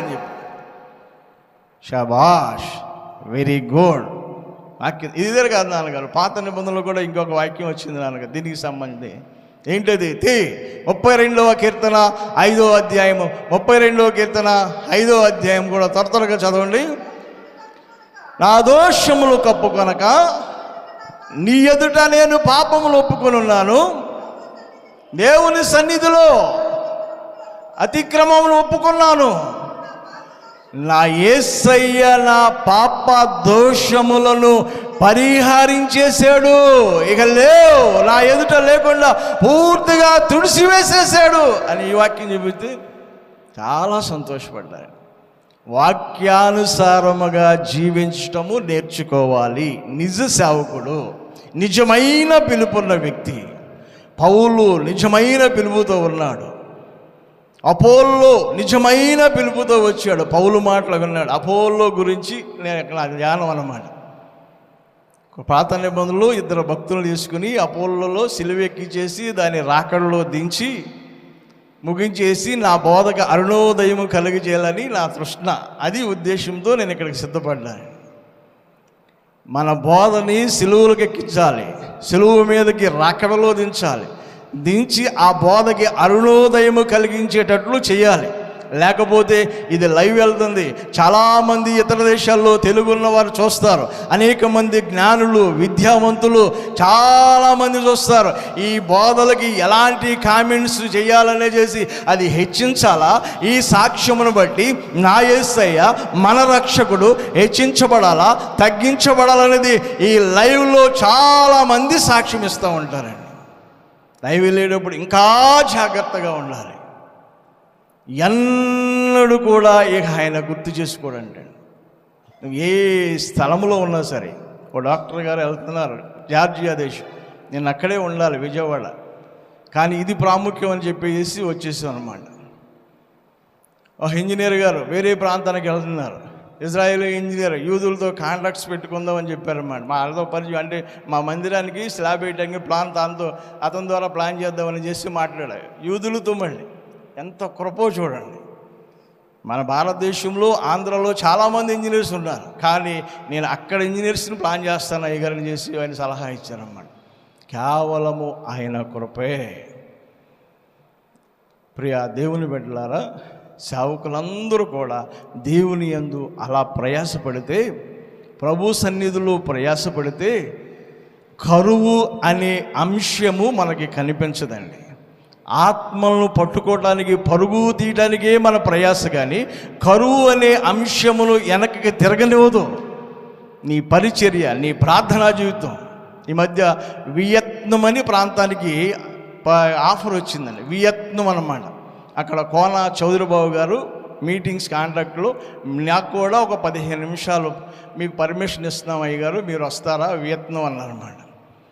అది ఎలా ఆఫర్ వచ్చిందంటే, నా ప్రార్థనా జీవితం చెప్పాను, నేను ఇలా చేసుకుంటూ ఉన్నానండి, నా సాక్ష్యం చెప్పి 60,000 గంటలు పరిచర్య ప్రార్థనా జీవితం కలిగి ఉన్నానండి.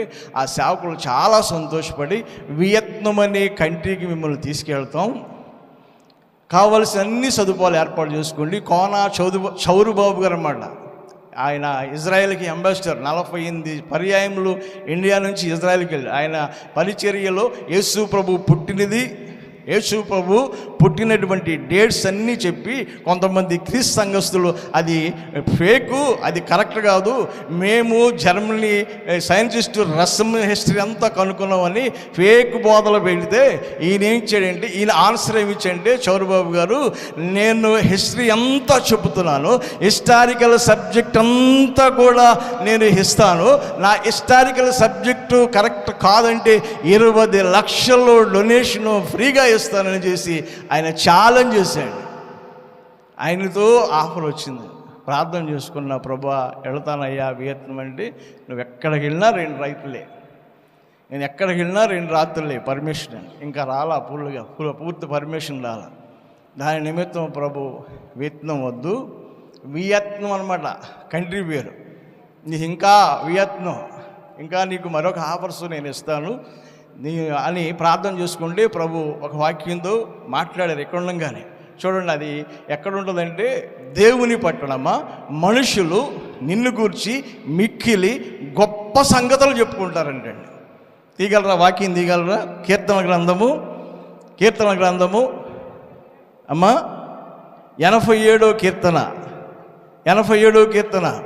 త్వరగా చూడాలి. 87వ కీర్తన ఎన్నో వచ్చినమా?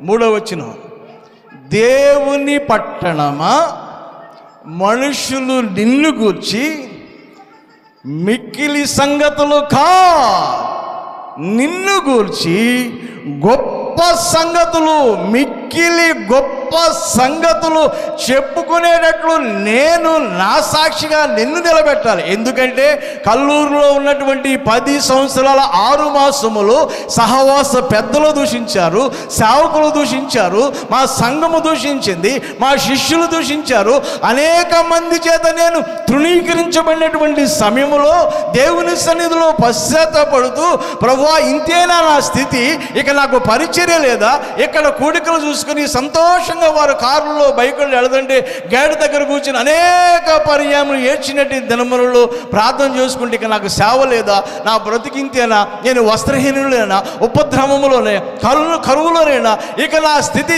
ఇంతేనా అని ప్రార్థన చేసుకుంటూ ఉంటే దేవుని కృప ఏం చేసిందంటే గొప్ప దివ్య దర్శనములో 87వ కీర్తన 3వ వచనం ద్వారా ఏం మాట్లాడంటే, ప్రభు దేవుని పట్టణమా, మనుషులు నిన్ను ఎంతమంది తిరస్కరించారో, అసహించుకున్నారో, చిన్న చూపు చూశారో, నీవు బలహీనం అనుకున్నారో, నీ పరిచర్య లేదని సాక్ష్యం ఇచ్చారు, వారి మధ్యలో నిన్ను గూర్చి మిక్కిలి గొప్ప సంగతులు నీ ద్వారా నేను తెలియజేసుకుంటాను. 60,000 గంటలండి నా ప్రార్థన, పైనే ఉన్నాయి సుమారుగా చెప్తే. ఆ దైవశాఖలో ఇంటర్నేషనల్ దైవశాఖ చాలా సంతోషపడి, మీ సాక్ష్యం మాకు కావాలి. కోన చౌరబాబు గారి కాంటాక్ట్స్ ఉంది, మీరు సిద్ధపడండి. కొంత మేము ఇస్తాం, కొంత మీరు కూడా సిద్ధపడండి. ప్రార్థన చేసుకుంటే ప్రభు పర్మిషన్ ఇవ్వకుండా వాక్యంతో ఆయన హెచ్చించాలని ఆయన చాలా చక్కగా మాట్లాడి బలపరిచింది దేవుని కృప. నేను ఒక మాట అడుగుతాను, మీరు జాగ్రత్తగా చెప్పండి. దావీదు అందరికీ తెలుసు, ప్రేమరాజు గారు తెలుసా? అందరికీ తెలుసు. హిజ్కియా కూడా అందరికీ తెలుసు. ఏమ్మా, హిజ్కియా తెలుసుగా మీ అందరికీ? అయ్యా, బయట ఉన్న వాళ్ళకి హిజ్కియా కూడా తెలుసుగా. హిజ్కియా విశ్వాసము గొప్పదా, దావీదు విశ్వాసం గొప్పదా? అయ్యగారు మీరు చెప్పవచ్చు. అయ్యగారు మా గురువు గారు బ్రదర్ కాబట్టి ఆయన అడుగుజాడల్లో మేము పరిచయం చేసి రిక్షాల్లో మైకులు కట్టుకుని నడుచుకుంటూ లాక్కుంటూ నీళ్లు మోసుకుని అయ్యగారు మోసని చెప్పారు. ఆ నీళ్లు కూడా మేము మోసాం. దావీదు విశ్వాసము గొప్పదా? రాత్రి అయ్యగారు చాలా ఆత్మతో ఉన్నారు. ఈ వాక్యం ఇంకా 20 నిమిషాలు చెప్తారనుకున్నాను, కానీ ఇంకా లైవ్లో ఉందండి అయ్యగారిది. తర్వాత చూద్దాం మన లైవ్లో. అయ్యగారు కూడా మాతో సమకాలికులండి. ఈ స్థలంలో అయ్యగారు అపహరించబడ్డారు. నేను, ప్రసంగి, గొర్రెలయ్య గారు, ఇస్తున్నపేట అయ్యగారు. కల్లూరు వెళ్ళినోళ్ళు రారంట. రాకుండా మరి ఏం చేస్తారో చూడాలి. ఇప్పుడు చూపిస్తున్నారు, దేవుడే చూపిస్తున్నారు అన్నమాట. ఎక్కడెక్కడ ఇప్పుడు మళ్ళీ ఏమన్నారు, అట్లా హెచ్చించబడుతున్నారు, అక్కడికి వెళ్తున్నారు, ఇక్కడికి వెళ్తున్నారు అని మళ్ళీ ఇదొక టాపిక్ అనమాట. టాపిక్ దావీదు విశ్వాసము గొప్పదా, హిజ్కియా విశ్వాసము గొప్పదా? ప్రేమరాజు, నువ్వు వాక్యాలు చాలా కొటేషన్ చేస్తున్నావు కదా, చెప్పాయా? దావీదు అంటే అయ్యగారు హిజ్కియాని తీసుకొస్తాడేమో. సరే, హిజ్కియా అని చెప్పానుకో దావీదుని పెడతారేమో. ఈ సమస్య చాలామందిలో ఉంది. Very good. ఆయన దావీదు కొట్టేసేయండి. ఏమ్మా, గట్టిగా జడపండి. దావీదు గొప్పదా, హిజ్కియా విశ్వాసము గొప్పదా? ఎవరండి ఇక్కడ హిజ్కియా అంటున్నారు? మండలపడమ్మ గారా? ఏమ్మా, ఎవరు? మండలపడయ్య గారు అమ్మగారా? ఏవనిపల్లి అమ్మగారు వద్దులేండి, ఆమె పక్కన పెట్టండి. ఏవనిపల్లి అమ్మగారు ఓట్లు ఎవరికి వద్దు.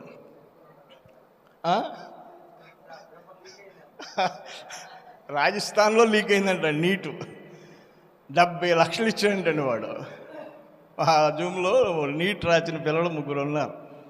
500 పైన వచ్చినాయండి మార్కులు ఆ నీటిలో రాస్తే. మళ్ళీ లీక్ అయితే దాన్ని క్యాన్సిల్ చేసి మళ్ళీ డేట్ మార్చారు. ఆ డేట్ మార్చినప్పుడు బాగా రాసిన నీట్ ఎగ్జామ్స్ ఎలా ఉండదంటే, నీట్ అయినటువంటి వారం రోజులకే మళ్ళీ వీళ్ళు సెల్ ఫోన్లో చూసుకోవచ్చు వీళ్ళ రిజల్ట్ ఎంత అన్నది. వీళ్ళ మెరిట్ని బట్టి మళ్ళీ ఎగ్జామ్స్ పెట్టాలని కన్ఫర్మ్ చేస్తే గవర్నమెంట్, అప్పుడు మళ్ళీ ఏమని టాకు, ఈసారి బాగా టఫ్గా ఇస్తారని చెప్పేసరికి ఈ స్టూడెంట్స్లో చాలామంది సూసైడ్ చేసుకుని చచ్చిపోయారండి. ఆ పేపర్ అమ్మిన వ్యక్తిని, ఆ కొన్నవాడు ఏమో వాళ్ళిద్దరిని జైల్లో తీసుకెళ్ళి పెట్టారన్నమాట. ఆ లైఫ్లో బయట రాకూడదు, అంతమంది భవిష్యత్తు పాడు చేశారండి. కాబట్టి ఆశ్రమం గారు లీక్ చేసిన అంత శిక్ష వద్దులండి. ఎందుకంటే ఇది విశ్వాసంతో కూడిన పరిచర్య కదా. దావీదు విశ్వాసము గొప్పదా, హిజ్కియా విశ్వాసము గొప్పదా?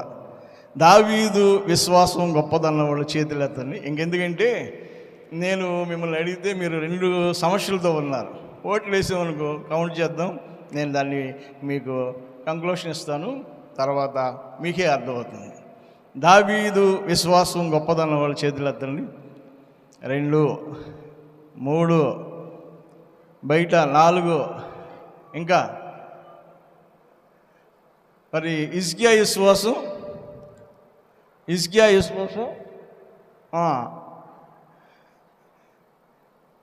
విశ్వాసం గలవాళ్ళు ఏరుగట్ల అమ్మగారు కనపడుతుందండి. లేదు మీకు లేదండి, ఓటు మీకు లేదు, ప్రేమరాజుకి లేదు, ప్రేమకుమార్కి, పోలవరం గారికి లేదు, అయ్యగారికి, ప్రేమకుమార్కి లేదు, ఏలీ గారు ఇక్కడ ఆయనకు కూడా లేదన్నమాట. ప్రియమైన దేవుని బిడ్డలారా, ఇద్దరిలో ఎవరి విశ్వాసము ఎలాంటిదో, ఎలా అగ్నిచేత మంటబడ్డారో, దేవుని కొరకు ఎంత ప్రయాసపడ్డారో, పడిపోయిన ఆత్మలను లేవతీయటానికి దేవుని కోసం ఎలా పరుగు తీశారో ఆ అంశమును నేను మీకు చెప్పాలని కొన్ని రోజులుగా ప్రార్థన చేసుకుని వచ్చానండి. అయ్యగారు మరి చెప్పమంటారు?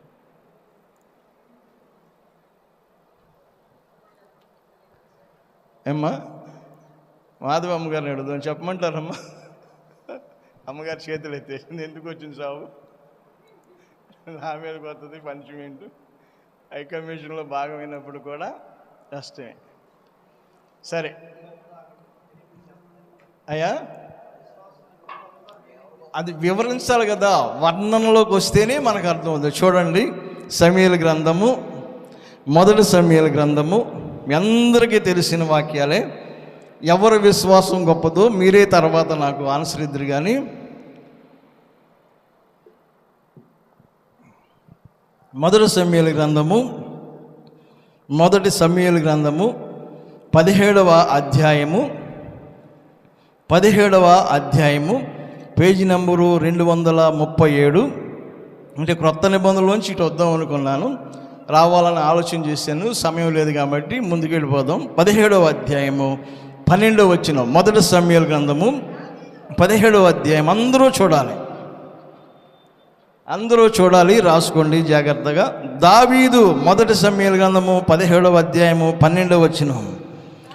దావీదు యోధా బెత్లెహేము వాడగు ఎఫ్రాతీయుడైన యెషయా అనువాని కుమారుడు. యెషయకి 8 కుమారులుండిరి. అతడు సౌలు కాలమందు జనులలో ముసలివాడై ఉండెను. అయితే యెషయా యొక్క 3 పెద్ద కుమారులు యుద్ధమునకు సౌలు వెంట పోయి ఉండిరి. యుద్ధమునకు పోయిన అతని 3 కుమారులు పేరులు ఏమనగా, పెద్దవాడు ఎలియాబు, రెండోవాడు అబీనాదాబు, మూడోవాడు షమ్మా, 4వవాడు కనిష్యుడు దావీదు. ఇతను యుద్ధంలోకి వెళ్ళలేదండి. పెద్దవారైన 3 సౌలు వెంట పోయి ఉండిరి. కానీ దావీదు బెత్లెహేములో తన తండ్రి గొర్రెలను మేపుచుండగా సౌలు వద్దకు తిరిగిపోవచ్చు వచ్చుచూ ఉండెను. ఆ ఫిలిస్తీయుడు ఉదయమును సాయంకాలమును బయలుదేరుచు 40 దినములు తన్ను తాను ఏం చేసుకుంటున్నాడు? తన్ను తాను అగపరుచుకుంటున్నాడు. ఏం అగపరుచుకుంటున్నాడు? తన శక్తిని, తన బలమును, తను ధరించినటువంటి ఆయుధములను అన్నీ కూడా ధరించుకున్నాడు. యాలాలోయ అనగా ఇజ్రాయేల్ యెరూషలేముకి యాలాలోయకి 20 కిలోమీటర్ల దూరంలో ఉన్నటువంటి ఆ లోయలో ఫిలిస్తీయులకును ఇశ్రాయేలులకును యుద్ధము జరుగుతుండగా ఆ ఇశ్రాయేలు పంక్తులు వరుసనే ఉన్నారు. ఫిలిస్తీయుల పంక్తుల్లో ఉండి ఫిలిష్తీయులు ఏమంటున్నారంటే, దాగోను దేవత పేరిట మాకు జయము, ఇశ్రాయేలుకి అపజయమని ఫిలిష్తీయులు దాగోను దేవతని హెచ్చిస్తూ ఇశ్రాయేలుని శపిస్తూ ఉన్నారు. ఇశ్రాయేలు ఏం చేస్తూ ఉన్నారంటే సృష్టికర్త అనేటువంటి యెహోవా దేవుడు మాకు జయము జయము కలుగును గాక, జయమిచ్చును గాక అని చేసి వీరేం చేస్తున్నారంటే ఫిలిష్తీయులను అపజయము అని చేసి వారిని శపిస్తూ ఉన్నారు. ఎన్ని దినములు? 40 దినములు. 40 దినముల నుండి ఇజ్రాయేలు పల్లెల్లోనూ పట్టణముల్లో యుద్ధ వీరుల సంఖ్య ఎంతనగా 12 గోత్రములలో ఉన్నటువంటి సంఖ్య. ఎన్ని గోత్రాలు? 12 గోత్రాల్లో పేర్లు ఏంటంటే రూబేను గోత్రము, సిమ్యోను గోత్రము, లేవి, యోదా, దాను, గాదు, ఆషేరు, ఇషాకారు, జబూలును, అలాగే యోసేపు, బెన్యామీను. 12 గోత్రములో ఉన్నటువంటి ఒక్కొక్క గోత్రములకు 2 లక్షల యుద్ధ వీరులను దైవ సాకుడైనటువంటి సౌలు ఏర్పాటు చేసి 12 × 2 24 లక్షల మందిని ఎలా లోయలో ఎత్తైన పర్వతం మీదకి ఎక్కి ఆ లోయలోనికి దిగి అక్కడ 24 లక్షల మంది గుడారాలు వేసుకుని యుద్ధ పంక్తులు వరుసనే తీరి సృష్టికర్త అయినటువంటి యెహోవా, అబ్రహాము దేవుడు, ఇస్సాకు దేవుడు, యాకోబు దేవుడు అయినటువంటి మా దేవుడు వారికి అపజయము కలిగించునుగాక. వీరు వారు ఎన్ని రోజులండి? 40 దినములు. 40 దినములు 24 లక్షల మంది. 24 లక్షల మంది భార్యలను కౌంట్ చేస్తే ఎంత అవుతుంది? 24 కుటుంబాలండి. లక్షల కుటుంబం ఏమ్మా? 24 + 24 24 లక్షల మంది స్త్రీలు ఇంటి దగ్గర, పల్లెల్లోనూ పట్టణములోనూ వేదనతో దుఃఖిస్తూ ఉన్నారు. ఈ యుద్ధములో నా భర్త ఉన్నాడా, చనిపోయాడా, ఉన్నాడా, చనిపోయాడా, ఇదే వేదనండి. వారి పిల్లలు 2 చొప్పున కౌంట్ చేస్తే వారు ఒక 24 లక్షలు. 24 + 24 ఇంచుమించు అంటే భార్యలు స్త్రీలు లెక్క వేస్తే 48 అయింది.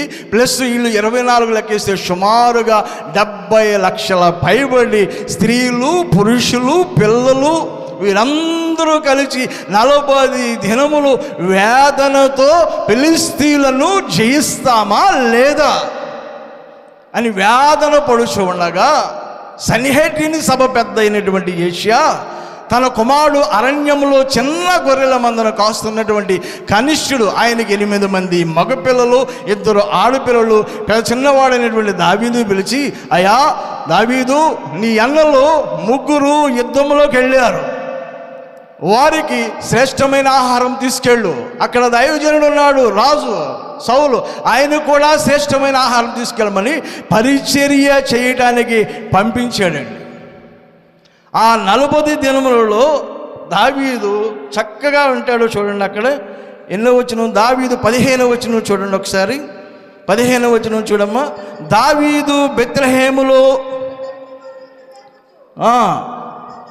దావీదు బెత్లెహేములో తన తండ్రి గొర్రెలను మేపుచు సౌలు వద్దకు తిరిగి వచ్చుచూ పోవచ్చు ఉన్నాడు. ఆల్రెడీ ఇతను కూడా యుద్ధానికి కనెక్ట్ అయి ఉన్నాడు. అక్కడ ఏం జరుగుతుందో సమాచారాలు చూస్తూ ఉన్నాడు. అయితే తండ్రి పంపించేదరికి శ్రద్ధగా ఆ మందను వేరొక వ్యక్తికి అప్పచెప్పి ఇతను ఏం చేస్తాడంటే వెళుతున్నాడు యుద్ధానికి. ఆ పరిచర్య పనులకి ఆహారం తీసుకెళ్తున్నాడు. తీసుకెళ్లేసరికి అక్కడ ఎలా ఉందంటే వారి సమస్య అంతా కూడా గందరగోళంగా ఉంది. అరికాలు మొదలుకొని నడినెత్తి వరకు రాగి కవచముతో ఆ తొలములన్నీ కౌంట్ చేయడానికి ఇప్పుడు సమయము చాలదు. కానీ ఆ యొక్క వ్యక్తి గొల్యాత్ అనే వ్యక్తి 50 కేజీల బరువు గల ఆభరణం ధరించి అతని ఖడ్గం అంటే 6 కేజీల బరువు కలిగినటువంటి ఖడ్గమును తయారు చేసి అతను ఖడ్గముతో అందరి మీద విసు చూపిస్తూ ఉండగా ఉదయమును సాయంకాలమును తన యొక్క బలమును విస్తరించి చూపిస్తూ ఉండగా ఇజ్రాయేలు ప్రజలు ఇజ్రాయేలు యుద్ధ వీరులు 24 లక్షల మంది ఒక్క వ్యక్తికి భయపడి గడగడ గడగడ ఆల్మోస్ట్ ఆల్ ఆ రాజుతో సహా, రాజు సైనికుడైనటువంటి అబ్నేరు అలాగే యోనాతాను వారితో సహా వారు గుడారాల్లో గడగడ గడగడ వణిగిపోతూ భయముతో ఉంటే ఈ యొక్క దావీదు తీసుకెళ్లి ఆహారము ఆ పని సామానులు కనిపెట్టే వారి యొద్ద పెట్టి వారిని ప్రశ్నలు అడుగుతూ ఉంటే వారి ముఖములు, అందరి ముఖములు కూడా ఎలా ఉన్నాయంటే నల్లబారిపోయి ఉన్నాయి, భయముతో ఉన్నాయి. భయముతో ఏంటి మీ పరిస్థితి ఎలా ఉంది, ఏం జరుగుతుంది, మన దేవుడి యొక్క సన్నిధిలో ఎందుకు జయం రావట్లేదంటే వాడు శూరుడు, వాడి ప్రగల్భాలను చూసి మేము భయపడిపోతున్నామంటే అందరూ భయపడతారంటండి. 24 వచనం చూడండి. ఇశ్రాయేలీయులు ఆ మనిషిని చూసి మిక్కిలి భయపడ్డారు. ఇక దానికి లిమిట్ లేదండి, మిక్కిలి భయపడిపోయారండి. 24 లక్షల మంది ఒక్క వ్యక్తిని చూసి భయపడుతున్నారు. దావీదు వయసు సుమారుగా 18 సంవత్సరాలు. అందరినీ అడుగుతూ వచ్చి రాజుగారి దగ్గరకు వచ్చాడు. ఈ సమస్య అంతా రాజుగారి దగ్గరికి వెళ్ళి, అయ్యా మనందరూ భయపడుతున్నాం, ఈ బొడ్డోడు కొడతానంటున్నాడు అంటే పిలిపించారు. రాజు దగ్గరకు వచ్చి అంటాడు, రాజా, ఇశ్రాయేలీలు సున్నతి లేని ఆ ఫిలిష్తీయుని నిమిత్తము ఎవరి మనసు కృంగనీయవద్దు. ఆ మాట అనేసరికి సౌలుకి వెళ్ళి, ఆ సౌలు భయంతో ఉన్నాడు. ఒరే నువ్వు బొడ్డోడు కదరా నాయన, ఆడేమో చూస్తే చాలా అజానుభావుడు, 9 అడుగుల జానం ఉంటాడు దరిదాపుగా. అదిగో ఆ వాల్ క్లాక్ అంత ఉంటాడండి, కరెక్ట్గా లెక్కేస్తే, టేప్ పెట్టి లెక్కేస్తే మీరు ఆ వాల్ క్లాక్ని చూడండి, దాని దగ్గరికి ఉంటాడు. ఆయన ఆభరణాలు అసలు ఆయన ఎక్కడ కొట్టాలో కూడా అర్థం కావట్లేదు. మొత్తం ఆల్మోస్ట్ టోటల్గా రాగి బెళ్ళం బుల్లెట్ ప్రూఫ్తో ఉన్నాడు. ఒక్కచోటే ఉంది హోలు, ఈ నెసడు దగ్గరే ఉంది. సైన్స్ ప్రకారం ఏంటంటే లోపలికి ఎయిర్ వెళ్ళిపోతే వీడి గాలి ఆడక చచ్చిపోతాడని చేసి ఆ హోల్ పెట్టారండి. సైన్స్ చెప్పేది. ఆడు చాలా బలవీరుడు, నువ్వు బాలుడు వెళ్ళొద్దంటే, ఆడు బాల్యము నుండే విద్యాభ్యాసం చేస్తున్నాడు, నువ్వు వెళ్ళొద్దంటే దావీదు అంటాడు, అయ్యా నేను అరణ్యంలో గొర్రెల మందను కాసుకుంటున్నాను, ఎలుగుబంటును సింహమును 2 కలిసి రావు కానీ వచ్చినాయి, నేను వాటిని చీల్చేశాను, నా దేవుడు నాకు జయమిచ్చాడు, ఖచ్చితంగా ఇతని మీద కూడా జయమిస్తాడు, నేను వెళతానంటే ఆ యొక్క సౌలు అంటండి, పో. ఆయన పూర్తిగా చెప్పలేదండి, పొమ్ము యెహోవా నీకు తోడుగా ఉండని నిర్లక్ష్యంగా చెప్పాడండి. వీడు సిద్ధపడ్డాడు, దావీదు సిద్ధపడ్డాడు. ఆయుధాలు పక్కన పెట్టి ఒడిసెల రాయలపై సంచోడు కట్టుకుని, దయచేసి మీ అందరికీ తెలిసిన విషయమే అంతా బయలుదేరి చేసి ఆడంటాడు, ఎవరు గొల్యాదు అన్నాడు, నీకు మృగములకును ఆకాశ పక్షులకు నీ మాంసమును కట్ చేసి వేస్తానన్నాడు, నా దేవుడు పక్షాన్ని నేను వస్తానని చేసి ఇతను అంటాడు. యుద్ధానికి వెళ్ళిపోయాడు, సిద్ధమైంది, ఒడిసెల రాయి తీసుకుని గట్టిగా కొట్టాడు. మీ అందరికీ అక్కడ వరకు తెలిసిన విషయం. ఇది పాత వాక్యమేగా ఇగారు అనుకోవచ్చు. కొట్టి అక్కడ ఏమని ఉంటుందంటే చాలా చక్కని మాట ఉంటుందండి, ఆయన తల తెగనరికంట ఆ తలను పట్టుకుని యెరూషలేముకు వచ్చెను అని అంటూ చూడమ్మా. 54 వచ్చును. అయితే దావీదు ఆ ఫిలిష్తీయుని ఆయుధములను ఉంచుకొని అతని తలను తీసుకొని యెరూషలేముకు వచ్చాడంటండి. ఆ తల యెరూషలేము ఏం ఉపయోగం అండి, ఆ లోయలోనే పడేస్తే కుళ్ళిపోద్ది అనమాట, ఆల్రెడీ కట్ అయిపోయింది. అసలు నాకు ఒక డౌట్ అనమాట, కొంతమంది మేధావులు ఏం చెప్తున్నారంటే రాయి పెట్టి కొట్టాడు, అది ఎక్కడ తగిలింది, ఆడు బోర్ల పడినందు వాక్యం అక్కడ బోర్ల పడ్డాడు కాబట్టి వెనక నుండి దేవుని యొక్క హస్తం వాడిని ముట్టింది, వాడు పడిపోవడం ఉంది.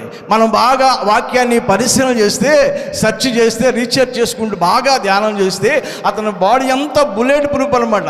వెనక నుండి ఒకవేళ దేవుని కృప పడేసినప్పటికీ ఇది కట్ అవ్వాలంటే ఆ ఆయుధము పవర్ చాలా పవర్గా ఉండు. బాంబులు వేసినప్పటికీ కూడా బుల్లెట్ ప్రూఫ్కి ఎలాంటి అపాయము కలుగుదనమాట. ఇతడు పడిపోయాడు.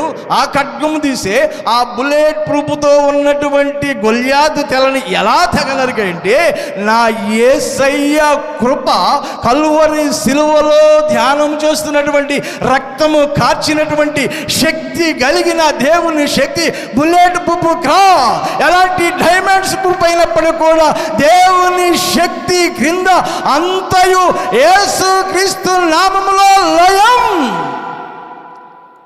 కట్ చేసి తలబట్టుకుని యెరూషలేముకి వెళ్ళిపోయాడు. నాకు అక్కడ చాలా ఆలోచన వచ్చింది.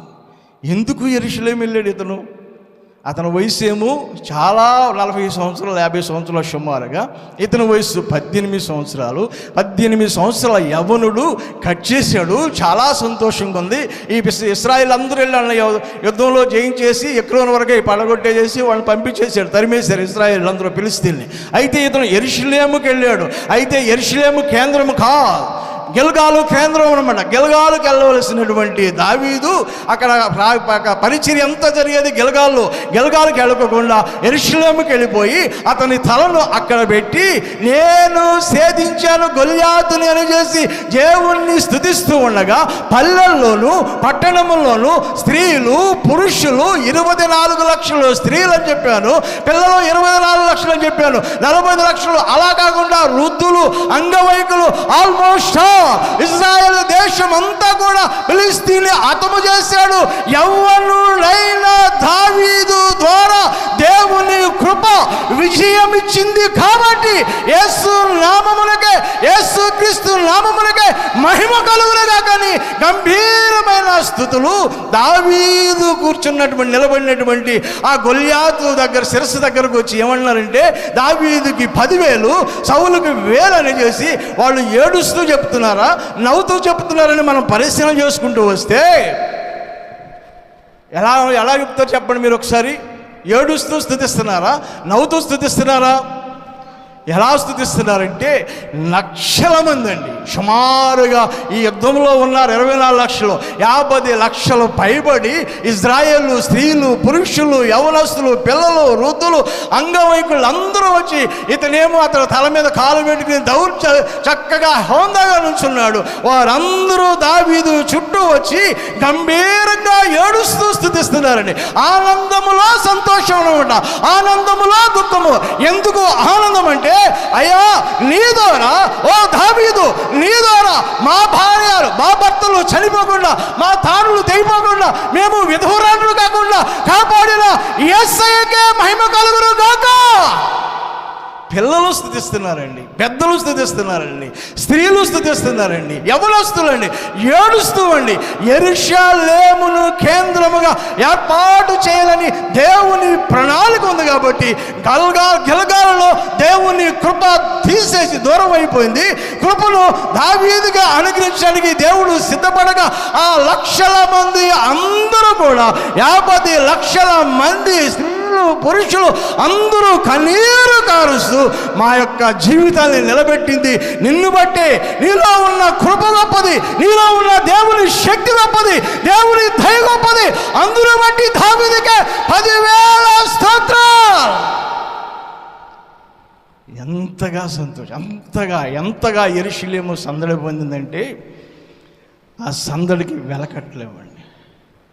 ఆ సందడికి ఇంకా మీకు టైం లేదు కాబట్టి కుదించుకుంటూ వెళ్ళిపోతారండి. దావీదు విశ్వాసము ఎంత గొప్పదో చూసారా? దావీదు సౌలును విడిచిపెట్టేశాడు దేవుడు. దావీదుకి అభిషేకం జరిగింది. దావీదు సేవా జీవితంలో నమ్మకమైన పరిచర్య చేశాడు, నమ్మకమైన సేవ చేశాడు. ఇన్ని లక్షల మంది మీకు ఎక్కడుండండి వాక్యం చూపించమంటే మీకు ఒక వాక్యం చూపిస్తాను చూడండి. 2 సమూయేలు గ్రంథము 24వ అధ్యాయము, 2 సమూయేలు గ్రంథము 24వ అధ్యాయము త్వరగా చూడండి. 2 సమూయేలు గ్రంథము 24వ అధ్యాయము 9వ వచనం చదవండి అమ్మా. అందరూ చూడాలి. 24:9 2వ సమూయేలులోకి వచ్చాము. అప్పుడు యోవాబు జనసంఖ్య వెరసి రాజునకు అప్పగించెను. ఇశ్రాయేలీలో కత్తి దూయగల 8 లక్షల మంది యోధులు ఉండిరి. యూదాలో 5 లక్షల మంది. 8 + 5 ఎంతండి? 13 లక్షల మంది కత్తి చేత దూయగలిగిన వారు అనమాట. ఇంకా మిగతా వాళ్ళు ఉన్నారు, వాళ్ళని కౌంట్ చేయండి. అంటే సుమారుగా మీకు తెలియపరచడానికి 24 లక్షల మంది యుద్ధ వీరులు ఎలా వచ్చారని డౌట్ అడిగితే ఆ డౌట్ని క్లారిఫై చేయడానికి చూపిస్తున్నాను అనమాట. దావీదు నమ్మకంగా దేవుని సేవలో వర్ధిల్లాడు. దావీదుని దేవుని సేవలో వర్ధిల్లడానికి, దావీదు ఆశీర్వదించబడడానికి దావీదు కరువులోనే ఉన్నాడు. కరువులో నుండే వచ్చాడు. చిన్న సంఘములోనే ఉన్నాడు. చిన్న సంఘానికే నాయకుడు. చిన్న కాపరి ఉన్నటువంటి కాపరగా నమ్మకంగా ఉన్నాడు. విశ్వాసము బలమైంది. విశ్వాసములో బలమైనటువంటి దావీదు లక్షల మంది సంఘమునకు దైవజనుడుగా అభిషేకించబడి ఉన్నాడు. లక్షల మంది అండి, సుమారుగా 80 లక్షల పైబడిన సంఘానికి ఆయన దైవజనుడుగా అభిషేకించబడగా, ఆ దేవుడు అతని కరువులో ఉన్న వ్యక్తి, భేదస్థితిలో ఉన్న వ్యక్తి, సామాన్యమైన వ్యక్తి, చిన్న సంఘమే. మీలో ఎవరైనా చిన్న సంఘముగా ఉన్న వ్యక్తులు ఉంటే మీరు అవిశ్వాసం పడలక్కర్లే. మీ సంఘమును దేవుడు అభివృద్ధి పరచునుగాక. మీ సంఘమును దేవుడు వర్ధిల్ల చేయునుగాక. దావీదును ఎలా హెచ్చించాడు చూడండి. దినవృత్తాంతముల గ్రంథములకు రండి. దినవృత్తాంతముల గ్రంథము, మొదటి దినవృత్తాంతముల గ్రంథము త్వరగా చూడాలి. మొదటి దినవృత్తాంతముల గ్రంథము 27వ అధ్యాయము 25వ వచనం రాసుకోండి. తర్వాత మీరే అమ్మా అంతా చదువుకుంటూ వస్తే 31వ వచనం ఒకసారి చదవమ్మా. మీరు ఆ నోట్స్, ఆ రెఫరెన్స్ నోట్ చేసుకుని తర్వాత మీరే దావీదుకి ఆ భేదస్థితిలో, దరిద్రతలో ఉన్న ఆ సంఘ కాపరికి దేవుడు ఎలా హెచ్చించాడో మీకు అర్థమవుతుంది ధ్యానం చేస్తే. 31వ వచనం ఏమన్నాడో చూసారా? గొర్రెల మీద అగ్రీయుడైన యాహీజు నియమింపబడిను. వీరందరూ దైవజనుడైనటువంటి దావీదు ఆస్తి మీద, దావీదు ఆశీర్వాదం మీద, దేవుడు దావీదుకి ఇచ్చిన ఆశీర్వాదం మీద నమ్మకమైన పరిచారకులను యేసయ్య కృప అనుగ్రహించబడి ఉన్నది. ఎంత చక్కని ఆశీర్వాదం అండి! ఎంత గొప్ప విశ్వాసం అండి! ఎంత శ్రేష్టమైన విశ్వాసం అండి! ఆశ్చర్యమైన విశ్వాసం అండి! మొదటి సమయం అంటే దినవృత్తాంతముల గ్రంథము 27వ అధ్యాయము 25 నుండి 31 చదువుకోండి. సరే, హిజ్కియాలో కూడా కొద్ది నిమిషాలు వెళ్ళి ముగించేసుకుందాం. హిజ్కియా గ్రంథంలోకి రండి. హిజ్కియా చరిత్రలోకి వెళదాం. మొదటి రెండవ దినవృత్తాంతముల గ్రంథము 29వ అధ్యాయము 2వ దినవృత్తాంతముల గ్రంథము. అందరూ త్వరగా చూడాలి. సేవకులు సురుగ్గా ఉండాలి. బయట వారు, లోపల వారు అందరూ టకటగా చదువుకుందాం. ఎందుకంటే సమయం దగ్గరకు వచ్చేసింది. త్వరగా చూడండి. 29వ అధ్యాయమును 1వ వచనం చదువుకుందాం. హిజ్కియా ఏలనారంభించినప్పుడు 25 ఏళ్ళ వాడై 29 సంవత్సరములు యెరూషలేములో ఏలెను. హిజ్కియా సేవా ప్రారంభం 25 సంవత్సరాల యవ్వన కాలంలో ప్రభు కృప అతన్ని పట్టుకొని దేవుని సేవలో నమ్మకంగా నిలబెట్టుకోవడానికి 25 సంవత్సరాల వయసులో హిజ్కియాని పిలుచుకుని అభిషేకించుకున్నాడు దేవుడు. హిజ్కియాకిను ఇజ్రాయేలుకి ఎంత తేడా ఉందో ఒకసారి చూద్దాం. దావీదు తదుపరి సౌలు అయిపోయాడు. సౌలు కొలాప్స్ అయిపోయింది. పరిచర్య క్లోజ్ అయిపోయింది. వద్దు సౌలు. దావీదు ఆశీర్వించబడ్డాడు. విశ్వాసంలో హెచ్చించబడ్డాడు. చిన్న స్థితిలో నుండి ఉన్నతమైన స్థితిలోకి వెళ్ళాడు. దావీదు పనులు చేసుకుంటున్న వ్యక్తి, అరణ్యంలో పనులు చేసుకుంటున్నాడు. దేవుడు హెచ్చైన స్థలంలోనికి హెచ్చించాడు. ఉన్నతమైన ఆశీర్వాదం ఇచ్చాడు. దావీదు తదుపరి సొలొమోను వచ్చాడు. సొలొమోను తర్వాత 12 గోత్రములు 2 భాగాలు అయిపోయి 10 గోత్రములు 1 భాగము, 2 గోత్రములు 1 భాగము ఉత్తర రాజ్యముగాను దక్షిణ రాజ్యంలో 2 పరిచర్యలు జరుగుతూ ఉన్నాయి.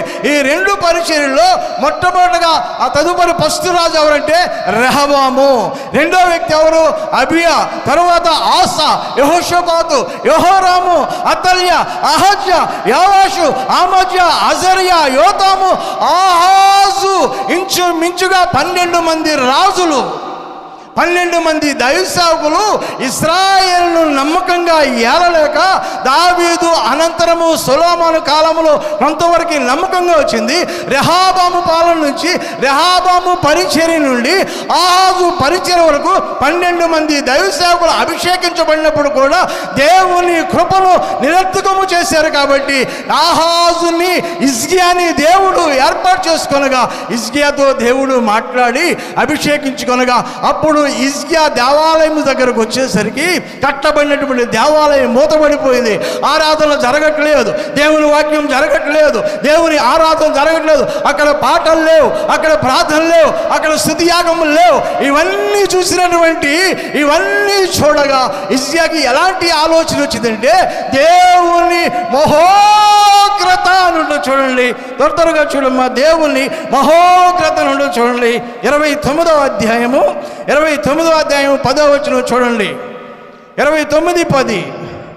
అమ్మా, ఇప్పుడు మన మీదనున్న ఇశ్రాయేలు దేవుని యెహోవా మహోగ్రత చల్లారాలి. దేవుని కోపం నీ మీద ఉందేమో ఒక్కసారి ఆలోచించి. రాత్రి పేతురయ్య గారు చాలా చక్కని మాట చెప్పాడు. నేను క్రమాలు విడిచిపెట్టాను, దేవుని ఉగ్రతకు గురైపోయాను. చక్కని మాటలు చెప్పారండి దైవ సేవకులు. అందరూ కూడా చాలా మంచి మాటలు చెప్పారు. నేను చిన్నవాడిని ప్రభువా, నేను ఎలా చెప్పగలనని అసలు భయం వేసింది అన్నమాట. ఈ మాటలన్నీ వినేసరికి అసలు నేను చెప్పగలనా, ఇక నాకు రాదేమో, ఇక నన్ను విడిచిపెట్టారేమో, ఈసారికి దేవుని స్తోత్రం చెప్పుకుందాం అనుకున్నాను. మళ్ళీ కాకినాడ అయ్య గారు నువ్వు కూడా చెప్పాలి, విశాఖయ్య గారు చెప్పారు. అందుకు భయం వచ్చింది, ఏం చెప్పాలి అని ఆలోచన చేస్తాను. హిజ్కియా దేవాలయపు ద్వారాలు తెరిచి చూస్తే అక్కడ ఉన్నతమైన బలిపీఠాలు, అన్య దేవతల బలిపీఠాలు కట్టి దేవుణ్ణి దుఃఖిస్తున్నటువంటి సన్నివేశం చూసి ఆ యొక్క యోధా గోత్రము, బెన్యామీను, అంతేగా వీళ్ళకి ఉన్నది ప్రేమరాజు, అంతే ఇంకేమైనా కలిసి ఉన్నారా? హిజ్కియాకి ఎన్ని గోత్రాలు ఉన్నాయమ్మా? బయట వాళ్ళు చెప్పాలి, హిజ్కియాకి ఎన్ని గోత్రాలు? హిజ్కియాకి ఎన్ని గోత్రాలు ఉన్నాయి? 2 అన్నారు పేర్లు యోధా, బెన్యామీను. 10 గోత్రాలు ఉత్తర రాజ్యంలో ఉన్నాయి, దక్షిణ రాజ్యంలో 2 ఉన్నాయి. అంటే హిజ్కియా గారికి 2, ఒక్కొక్క గోత్రములో 2 లక్షల యుద్ధ సైన్యం వేసుకుంటే 4 లక్షలే ఉంటుంది దీనికి యుద్ధ వీరులు. మిగతా వాళ్ళంతా కూడా సామాన్యమైన వ్యక్తులే. ఆ సామాన్యమైన వ్యక్తులని ఈ 4 లక్షల మందిని దగ్గర పెట్టుకుని పిలిచి ఇశ్రాయేలులో దేవుడైన యెహోవా కోపము అనలా మహోగ్రత మన మీద నుండి చల్లార్చబడాలంటే రండి, ఓ లేవీయులారా, ఓ ఇశ్రాయేలు యూదులారా, బెన్యామీనులారా, మీరు రండి. దేవుని కోపము చల్లార్చబడాలంటే దేవాలయంలో నుండి అపవిత్రతంతా కూడా తొలగించాలి. దేవుని సంఘములో ఉన్న అపవిత్రతని తీసేసుకోవాలి. మొట్టమొదటి సేవకుడు, ఎందుకు నా పరిచర్య పెరగట్లేదు, ఎందుకు నాకు ఈ కరువు ఉంది, ఈ చిన్న సంఘముతో ఇంతేనా? దావీదు చిన్న సంఘమే, కానీ దేవుడు హెచ్చించాడు, విశ్వాస వీరుడైపోయాడు. నీవు కూడా అలాంటి విశ్వాసము కలిగి హిజ్కియా ఎదుగుతూ ఉన్నాడు. దేవాలయములో ఉన్న అపవిత్రతంతా కూడా తొలగిద్దామని చేసి ఆ సంఘమును పిలిచి ప్రార్థించి అదంతా అపవిత్రతను తొలగించగా అదంతటినీ తొలగించేసుకున్నాయండి. తొలగించేసిన తర్వాత హిజ్కియాకి దేవుని ఉగ్రతను తప్పించబడిన తర్వాత దేవుణ్ణి ఘనపరిచి దేవుణ్ణి సంతోషపరిచి ఉదయకాలపు ఆరాధన, మధ్యాహ్నము, సాయంకాలము తన పితరుడైనటువంటి దావీదు ఎలా చేశాడో అంతకన్నా ఎక్కువగా ఈ చిన్న సంఘముతో హెచ్చించబడగా హిజ్కియాకి దేవుని కృప, దేవుని ఆత్మ, ఉచితమైన దయ ఏం ఆలోచనిచ్చిందంటే ఆ 2 గోత్రకర్తలు ఉన్నటువంటి మంచి సేవకులను పిలిచి, యూదులారా, బెన్యామీనులారా, మనము మాత్రమే కాదు, మనము మాత్రమే కాదు మన పితరుల సంతతిని వాగ్దానం పొందుకున్నటువంటి రూబేనీలు ఉన్నారు, అలాగే షిమ్యోనీలు ఉన్నారు, లేవీలు ఉన్నారు, గాదీలు ఉన్నారు, దానీలు ఉన్నారు, బెయేర్షెబా మొదలుకొని దాను వరకు ఉన్న వారందరినీ మీరు ఎత్తుకుని తీసుకురండి. అప్పటికి ఇక రెండో సంఘం ఏమైపోయిందంటే అష్షూరు రాజు అయినటువంటి షల్మనేషరు చేతిలో హతమైపోయిందండి. సన్హెరీబు షల్మనేషర్ అనే ఒక రాజు చేత ఈ యొక్క స్థలమంతా కూడా ఉత్తర రాజ్యంలో ఉన్నటువంటి 10 గోత్రంలో ఉన్నటువంటి ఇశ్రాయేలుని అతడు చుట్టుముట్టి తీసుకెళ్ళిపోయి అష్షూరు రాజ్యంలో స్టాండ్ చేసి ఆ చెరలో ఉంచేసి 1,00,000 మంది ప్రజలను, ఇశ్రాయేల్లో పిల్లలు, స్త్రీలు, గర్భిణీ స్త్రీలను 1,00,000 మందిని హార్బర్ దగ్గర, ఫిషింగ్ హార్బర్ దగ్గర, ఎక్కడ ఫిషింగ్ హార్బర్ యోనా గారు పరిచయం చేసినటువంటి ప్రాంతం అది. ఏ ప్రాంతం అది?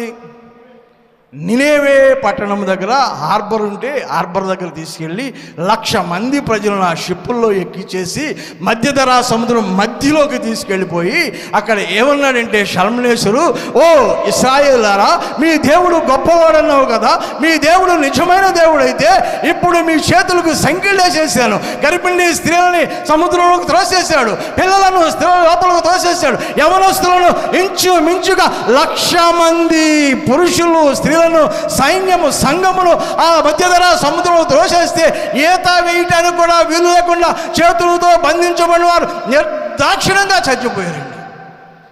ఆ చరిత్రలో చూసినటువంటి హిజ్కియా కన్నీరు గార్చి తన మనసంతా వేదనైపోయి వేదన చెంది, మనము మాత్రమే కాదు, మన సంతతి వారు, మన వాగ్దాన ప్రజలైనటువంటి వారందరూ కూడా దేవుని కృపలో నుండి పడిపోయారు. యాకోబు అక్కడ రాయిని నిలబెట్టి దేవుని ఆత్మచేత అభిషేకించబడిన స్థలంలో ఒక దేవతని ఆరాధించడానికి బొమ్మను తయారు చేసి వాళ్ళు కృషించిపోయారు. కాబట్టి ఎన్ని సంవత్సరాలండి కృషించిపోయింది? 2 శతాబ్దాల 50 సంవత్సరాలండి. 2.5 శతాబ్దాలు అంటే శతాబ్దమునకు 100 సంవత్సరాలు, 200 సంవత్సరాలు అంటే 2 శతాబ్దాలు, 237 సంవత్సరాలు యేసు క్రీస్తు దేవుడు కాదని దేవతని ఆరాధించి పడిపోయినటువంటి ప్రజలను 1,00,000 మంది మధ్యధరా సముద్రంలో నశించిపోయినటువంటి వారి కోసం ఏడుస్తూ అంగలారుస్తూ, నా పితరుడైనటువంటి యేసయ్య నన్ను కృపతో జ్ఞాపకం చేసుకో, దావీదుని కృపతో జ్ఞాపకం చేసుకున్నావు, అట్టి కృప నాలో నుండి తొలగిపోగలదని చేసి ఆ 2 గోత్రములు ఉన్నటువంటి 1,000 మందిని సేవకులను పిలిచి, మీరు వెళ్ళండి, దాను మొదలుకొని బెయేర్షెబా వరకు ఎఫ్రాయిమీలను, దానీలను, అలాగే రూబేనీలను, షిమ్యోనీలను, జబూలీలను, ఇశ్రాయేలీలను వారందరినీ తీసుకురండి. ఎక్కడికి తీసుకురమ్మన్నారండి? యెరూషలేములోకి తీసుకురమ్మన్నా. తీసుకొచ్చిన తర్వాత వాళ్ళందరూ రావాలంటే 237 సంవత్సరాలు దేవుడింటూ తెలియనటువంటి సంఘము మళ్ళీ దేవుడున్నాడు, జీవము కలిగిన దేవుడు ఉన్నాడంటే నమ్మి రాగలరా చెప్పండి? ఇంపాసిబుల్. కానీ దేవుని వాక్యమైతే సాధ్యమే పరుస్తుందండి. ఆ 237 సంవత్సరాలు విడిచిపెట్టినటువంటి ఆ వ్యతిరేకమైనటువంటి యెరొబాము దగ్గర నుండి హోషేయ కాలం వరకు నశించిపోయినటువంటి ఆ సంఘమును తిరిగి తీసుకురావడానికి హిజ్కియా కల్వరి శిలువలో వేలాడుతున్నటువంటి యేసయ్య రక్తమును ధ్యానించి, నీ కృప చొప్పున పడిపోయిన సంఘమును లేవనెత్తాలి యేసయ్య, పడిపోయిన బిడ్డలు లేవనెత్తాలి. వారు నినేవే పట్టణంలో మధ్యధరా సముద్రంలో హతమైపోయినట్లుగా వారు అగ్నిగుండానికి హతమవడానికి వీలు లేదని అంగలార్చాడండి, కన్నీరు గార్చాడు. దేవుని కృప వెంబడి కృప, దేవుని కృపతో నింపబడి దేవుని కృపను బ్రతిమలాడుకుంటూ అంగలారుస్తూ ఏడుస్తూ కన్నీరు గార్చి వారందరినీ పిలిపిస్తాడండి. ఐక్య రాజ్యం అని ఉంటుంది 30వ అధ్యాయం 2వ దినవృత్తాంతాల గ్రంథంలో 1వ వచనంలో ఇశ్రాయేల్ అందరినీ పిలిచాడు. నేను ముగించేస్తున్నాను. ఇశ్రాయేల్ అందరినీ పిలిపించి వారందరినీ కూడబెట్టుకుని మనము యేసు ప్రభుని ఆరాధించాలి, మన పితరుల దేవుని మనం ఆరాధించాలి ధైర్యపరిస్తే ఈలోపు మళ్ళీ షల్మనేషరు కొడుకు అయినటువంటి సన్హెరీబు మళ్ళీ యుద్ధానికి వస్తున్నాడు. ఒకసారి పన్ను కట్టమని వచ్చాడు, పంపించేసాడు, కట్టేసి మళ్ళీ వచ్చేసరికి పడిపోయినటువంటి సంఘములు లేవనెత్తింది దేవుని కృప. దేవుని కృప లేవనెత్తగా వాళ్ళందరినీ కూర్చుండబెట్టి సమావేశం వేసి, చూడండి 32వ అధ్యాయము ముగించేసుకుందాం, త్వరగా వచ్చేయండి. 32వ అధ్యాయము దినవృత్తాంతముల గ్రంథము, 2వ దినవృత్తాంతముల గ్రంథము 32వ అధ్యాయం 7వ వచనం చదవండము. అందరూ చదవండి. 32:7 దిగులు పడకడి, ధైర్యము విడుకుడి, అష్షూరు రాజుకైనను అతనితో కూడా నున్న వారికైనను మీరు భయపడవద్దు, విస్మయం ఉండొద్దు. అతనికి కలిగి ఉన్న సహాయము కంటే ఎక్కువ సహాయము మనకు కలదు. మాంస సంబంధమైన బాహువే అతనికి అండ. ఆ మాట అండర్లైన్ చేసుకోండి, బయట వాళ్ళు లోపల వాళ్ళు కూడా. మాంస సంబంధమైన సహాయమే అతనికి అండ. మన సహాయం ఏంటంటే చూడండి, మనకి సహాయము చేయుటకు, మన పక్షమున యుద్ధంలో జరిగించుటకు మన దేవుడైన మనకు యెహోవా తోడుగా ఉన్నాడని జనులతో చెప్పగా, యోధా రాజైన హిజ్కియా చెప్పిన మాటల యందు పడిపోయిన సంఘము, నిలిచి ఉన్న సంఘము, దేవాలయము మూతవేసి అన్య ఆరాధనలో ఉన్నటువంటి యూదులు, బెన్యామీనులు 10 గోత్రముల్లో పట్టబడిన సంఘము కాకుండా తొలగిపోయినటువంటి సంఘమును లేచి నిలబెట్టి క్రీస్తు రక్తము చేత కడిగి వాగ్దానము చేత శుద్ధి చేసి వారికి ఏమని చెప్తున్నారంటే, ఓ ఇశ్రాయేలులారా, మీరు దిగులు పడద్దు, ధైర్యపడద్దు, ధైర్యము విడవద్దు, అష్షూరు రాజుకి భయపడలే, విస్మయము పొందవద్దు. అతనికి కలిగిన సహాయము కంటే ఎక్కువ సహాయము మనకు కలది. అతడు మాంస సంబంధమైన సహాయమే. అష్షూరు రాజు సైన్యము 30 లక్షల మంది అండి. చాలా పెద్ద రాజ్యం అష్షూరు. 30 లక్షల సైన్యంతో ఉన్నటువంటి అష్షూరు రాజు 1,85,000 మందిని ట్రయల్స్ పంపించాడు అన్నమాట. ట్రయల్స్ పంపించి ఐగుప్తు దేవత మీద ఉన్నటువంటి ఐగుప్తు దేశం వెళ్ళాం, ఆ దేవత మమ్మల్ని ఏం చేయలేకపోయింది. బబులోని వెళ్ళాం, ఏం చేయలేకపోయింది. సెఫర్వయం వెళ్ళాం, ఏం చేయలేకపోయింది. ఆమాతు దేశంలో జయించాం, ఏమీ చేయలేదు. ఏనా ప్రాంతంకి వెళ్ళాం, ఏమీ చేయలేదు. యువా ప్రాంతంకి వెళ్ళాం, ఏమీ చేయలేదు. 10 రాజ్యములను కోల్చడానికి నేను శక్తిమంతుణ్ణి, నా సైన్యము శక్తి కలిగిందని సవాలు విసురుతున్నాడు. ఎవరి మీద అంటే హిజ్కియా మీద. హిజ్కియా సైన్యము చిన్నది, 4 లక్షల మందితోనే ఉన్నది. హిజ్కియా సంఘము చిన్నది, సైన్యము చిన్నది. హిజ్కియా చాలా చిన్న స్థితిలో ఉన్నాడు. కానీ 30 లక్షల సైన్యముతో ఉన్నటువంటి అష్షూరు రాజు అంట, అతడు మాంస ఖండలతో ఉన్న మాంస సహాయమే. ఏమన్నది అక్కడ?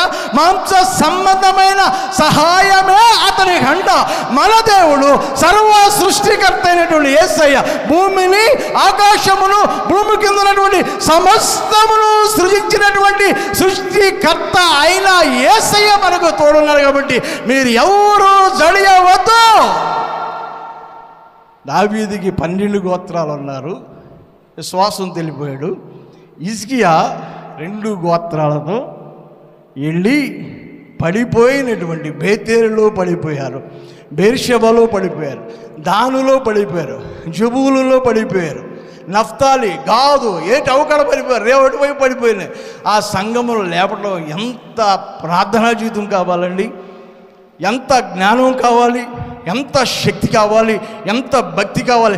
వారందరూ నిలబెట్టిందంటే ఇప్పుడు మీరు గమనించండి, హిజ్కియా విశ్వాసము గొప్పదా, లేకపోతే సజీవులు ఉన్నటువంటి ఇజ్రాయేలు 12 గోత్రముల్లో ఎవరైనటువంటి వాళ్ళందరూ 24 లక్షలు ఎన్నుకున్నారు. విశ్వాసము తెలియనటువంటి దావీదు విశ్వాసం గొప్పదా, బలహీనుడైనటువంటి హిజ్కియా విశ్వాసం గొప్పదా? ఒకసారి గట్టిగా చెప్పండి, ఎవరి విశ్వాసం గొప్పది? హిజ్కియా చిన్న సంఘం అండి, పడిపోయిన వ్యక్తిని లేపాడు హిజ్కియా. దావీదు పెద్ద సంఘముతో ఉన్నాడు, పడిపోయిన వారి జోలికి వెళ్ళలేదు, పడిపోయిన వ్యక్తుల జోలికి వెళ్ళలేదు. ఈ రీతిగా ధైర్యపరిచి అతను ప్రార్థన చేసుకుంటాడండి. విశేషమైన కృపతో నన్ను జ్ఞాపకం చేసుకోయ్యా, దావీదును కనికరించావయ్యా, నన్ను కూడా కనికరించు ప్రభా, సహాయం చేయండి. అయ్యగారు ముగించా, సహాయము దయచేయండి ప్రభు అని ప్రతిలాడుకుంటూ ఉన్నాను. బ్రతిమలాడుతూ ఉంటే, కనికరించి మన బ్రతిమలాడుతుంటే, కృపను బ్రతిమలాడుకుంటుంటే దేవుడు ఏమంటాడంటే చాలా చక్కని మాట అండి. అష్షూరు రాజు ఈ పట్టణంలోనికి రాడు. అంత గొప్ప వాగ్దానం. అష్షూరు రాజు ఈ పట్టణంలోనికి రాజు, కేడమైనడు బాణమైనడు అతడు ప్రయోగించడు, అతడు వచ్చిన దారిని వెళ్ళిపోతాడని వాగ్దానముతో ధైర్యపరిచినటువంటి దేవుని కృపతో అతడు సంతోషించగా, ఆ యొక్క దేవుని దూతలు పరలోకములో కోట్లాది దూతలు ఉన్నటువంటి దేవుని దూతల్లో ఒక దూతని 1,80,000 సుమారుగా వారిని అడ్వాన్స్గా పంపించినటువంటి సైన్యమును మొత్తకుండా ఖడ్గము కానీ ఆయుధము కానీ ఏమీ ఉపయోగించకుండా వారిని మొత్తుకుంటూ వెళ్ళగా, ఉదయకాలంలో లేస్తే వాళ్ళ కాలకృత్యాలు చేసుకోవటం లేకపోతుంటే సన్హెరీబు లేచి చూస్తే వారందరూ కూడా హతులై ఉన్నారు. ఇంకాను 28,15,000 మంది ఇంకా ఉన్నారు హిజ్కియాకి. మళ్ళీ వారిలో 2 లక్షలు పంపిస్తే వీళ్ళు కూడా అలాగైపోతారు. 5 లక్షలు పంపిస్తే వాళ్ళు కొలాఫ్. 25 లక్షలు ఉన్నారు, 10 లక్షలు పంపితే కొలాఫ్, 10 లక్షలు పంపితే కొలాఫ్. అంటే 28,15,000 మంది యుద్ధ వీరులను పంపించినప్పటికీ మీ యెహోవా ఏం చేస్తాడని అవహేళన చేశాను.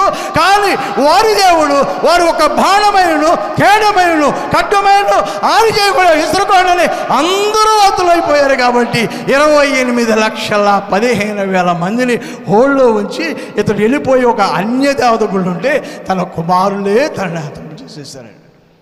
విశేషమైన కృప. దావీదుకేమో పరిచారికలను సమకూర్చి ఆస్తి ఇచ్చాడు. హిజ్కియాకైతే ఏమని ఉంటుందంటే అండి, చూడండి ఆ మాట చూపించేసి ముగిచ్చేస్తాను. 31వ అధ్యాయము 7వ వచనంలో ముగిచ్చేస్తాను. చివరి వచనం 31వ వచనం, 31వ అధ్యాయము 7వ వచనం. కుప్పలుగా అని ఉండదు, చదువమ్మ. వారు 3వ మాసం మందు కుప్పలు వేయని ఆరంభించారు, 7వ మాసం మందు ముగించారు. హిజ్కియాను అధిపతులను వచ్చి కుప్పలను చూసి యెహోవాను స్తుతించారు. ఆయన జనులైన ఇశ్రాయేలును దీవించారు. హిజ్కియా ఆ కుప్పలను గురించి యాజకులను లేవీయులు ఆలోచన అడిగినందున సాదోకు సంతతి వాడుకు ప్రధాన యాజకుడైన అజర్యా యెహోవా మందిరములో జనులు కావులుకలు తెచ్చుటకు మొదలుపెట్టి నుండి మేము సమృద్ధిని చూసాం, మేము గొప్ప కుప్పలు చూసాం, మేము గొప్ప రాసులను, అవి ఎన్నటికూ తరగు. చిన్న సేవకుడు గొప్ప రాసులను, గొప్ప కుప్పలను, గొప్ప సమృద్ధిని చూసి ఉన్నానని సాక్ష్యం ఇస్తాను. విశేషమైన కృప ఎంత అద్భుతంగా ఆదుకుంది ఒకసారి చూడండి. ప్రియమైన దేవుని బిడ్డలారా, ఇంటర్నేషనల్ స్పీకర్ అండి బ్రాంకీ గారిని చేసి ఆయన ఏ ప్రాంతంలో మీటింగ్స్ ఏర్పాటు చేసిన లక్షల మంది, 10 లక్షల పైబడి అండి ఆయనకి వచ్చేది, లక్షల మంది ఆయన్ని ఒక మీటింగ్లో ఆయన చంపేయాలని చేసి 10 మంది మాంత్రికులు ఊరు వెలుపల నుండి భయంకరమైనటువంటి శుద్రశక్తులు పంపిస్తే అవి ఆ ప్రాకారంలో 10 లక్షల మంది ఉన్నటువంటి గ్రౌండ్ అంతా చూసి ఈయన పడేయమనిలు మాంత్రిక వీధిని అభ్యసించి పంపిస్తుంటే ఆ ప్రాకారము చుట్టూన్నటువంటి దేవుని దూతలను, దేవుని అగ్నిని చూసి అవి వెళ్ళిపోయి వారిగా చెప్పేసినాయి, మీరు పంపిస్తున్నారు, అక్కడ గొప్ప అగ్ని తిరుగుతుంది, గొప్ప దూతలు ఉన్నాయి, మేము వెళ్ళలేం, ఖడ్గములు పెట్టుకుని తలతలాడు ఈటలతో ఉన్నారు కాబట్టి మేము వెళ్ళలేమని అనేక పర్యాలు పంపించిన అవి తిరిగి చెప్పేసిన శక్తులు, శుద్ధశక్తులు చెప్పగా ఆఖరికి టోటల్గా వారే వచ్చారండి. ఆ ప్రాంతానికి వస్తే బ్రాంకీ గారు మెసేజ్ చేసేటప్పుడు ట్రాన్స్లేటరు దేవుని అగ్ని చేత నింపబడినటువంటి బ్రాంకీ గారి మీద ఉన్న ఆత్మ అతని మీద రాలగా ముగింపుకు వచ్చేసరికి ఈ ట్రాన్స్లేటర్ కూడా పడిపోతాయండి. అంత గొప్ప సాక్ష్యం. 10 మంది మాంత్రికులు ఆ ప్రాకారము దగ్గరకు వచ్చేసరికి అండి వారు అగ్నిని చూశారు. కోట్ల కొలది దేవదూతలు ప్రాకారము చుట్టూ ఉండగా వారు తలతలలాడు ఖడ్గములతో నిలబడి ఉండగా వారిని చూసి 10 మంది మాంత్రులు కుప్పకూలిపోయారండి.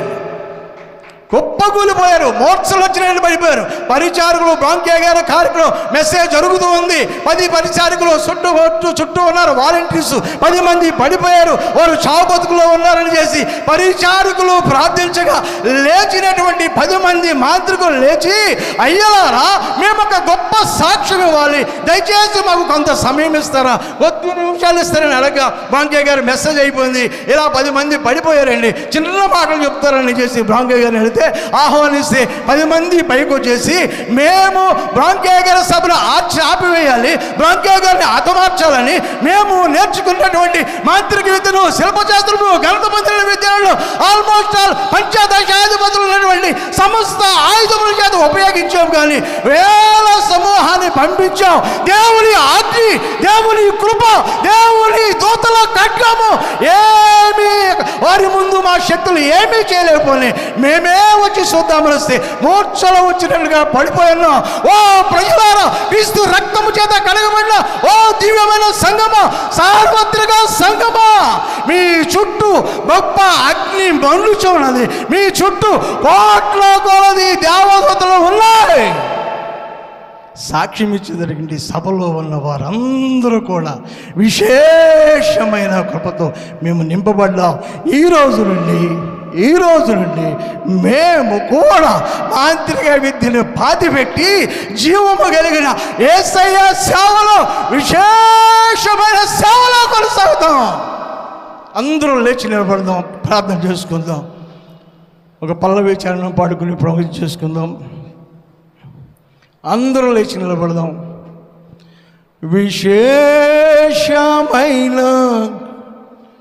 కృపణాయడల చూపుచున్నావా, విశేషమైన కృపణాయడల చూపుచున్నావా, నా ఎడల నీవు విశేషమైన, నా ఎడల నీవు విశేషమైన కృప చూపుచున్నావా, విశేషమైన కృపణా ఎడల చూపుచున్నావా, విశేషమైన కృపణా ఎడల చూపుచున్నావా. నా బ్రతుకు నన్ను కృంగదీయు వేళ నీ కృపయే నన్ను లేవనెత్తెను, నా బ్రతుకు నన్ను కృంగదీయు వేళ నీ కృపయే నన్ను లేవనెత్తెను, కృపా కృపా కృపా నీ పిలువగా, కృపా కృపా కృపా నీ పిలువగా, నీ కృపలోనే నాకు ప్రత్యక్షమైతివా, నీ కృపలోనే నాకు ప్రత్యక్షమైతివా, విశేషమైన విశేషమైన కృపణా ఎడల చూపుచున్నావా, విశేషమైన కృపణా ఎడల చూపుచున్నావా. ప్రభువా నీకు వందనాలు చెల్లిస్తున్నాం. అందరూ ప్రార్థన చేద్దాం. ప్రేమ కలిగిన యేసయ్యా నోరు తీసి ప్రార్థన చేద్దాం. దయ కలిగిన మా తండ్రి, ప్రేమా నమ్మకము కలిగి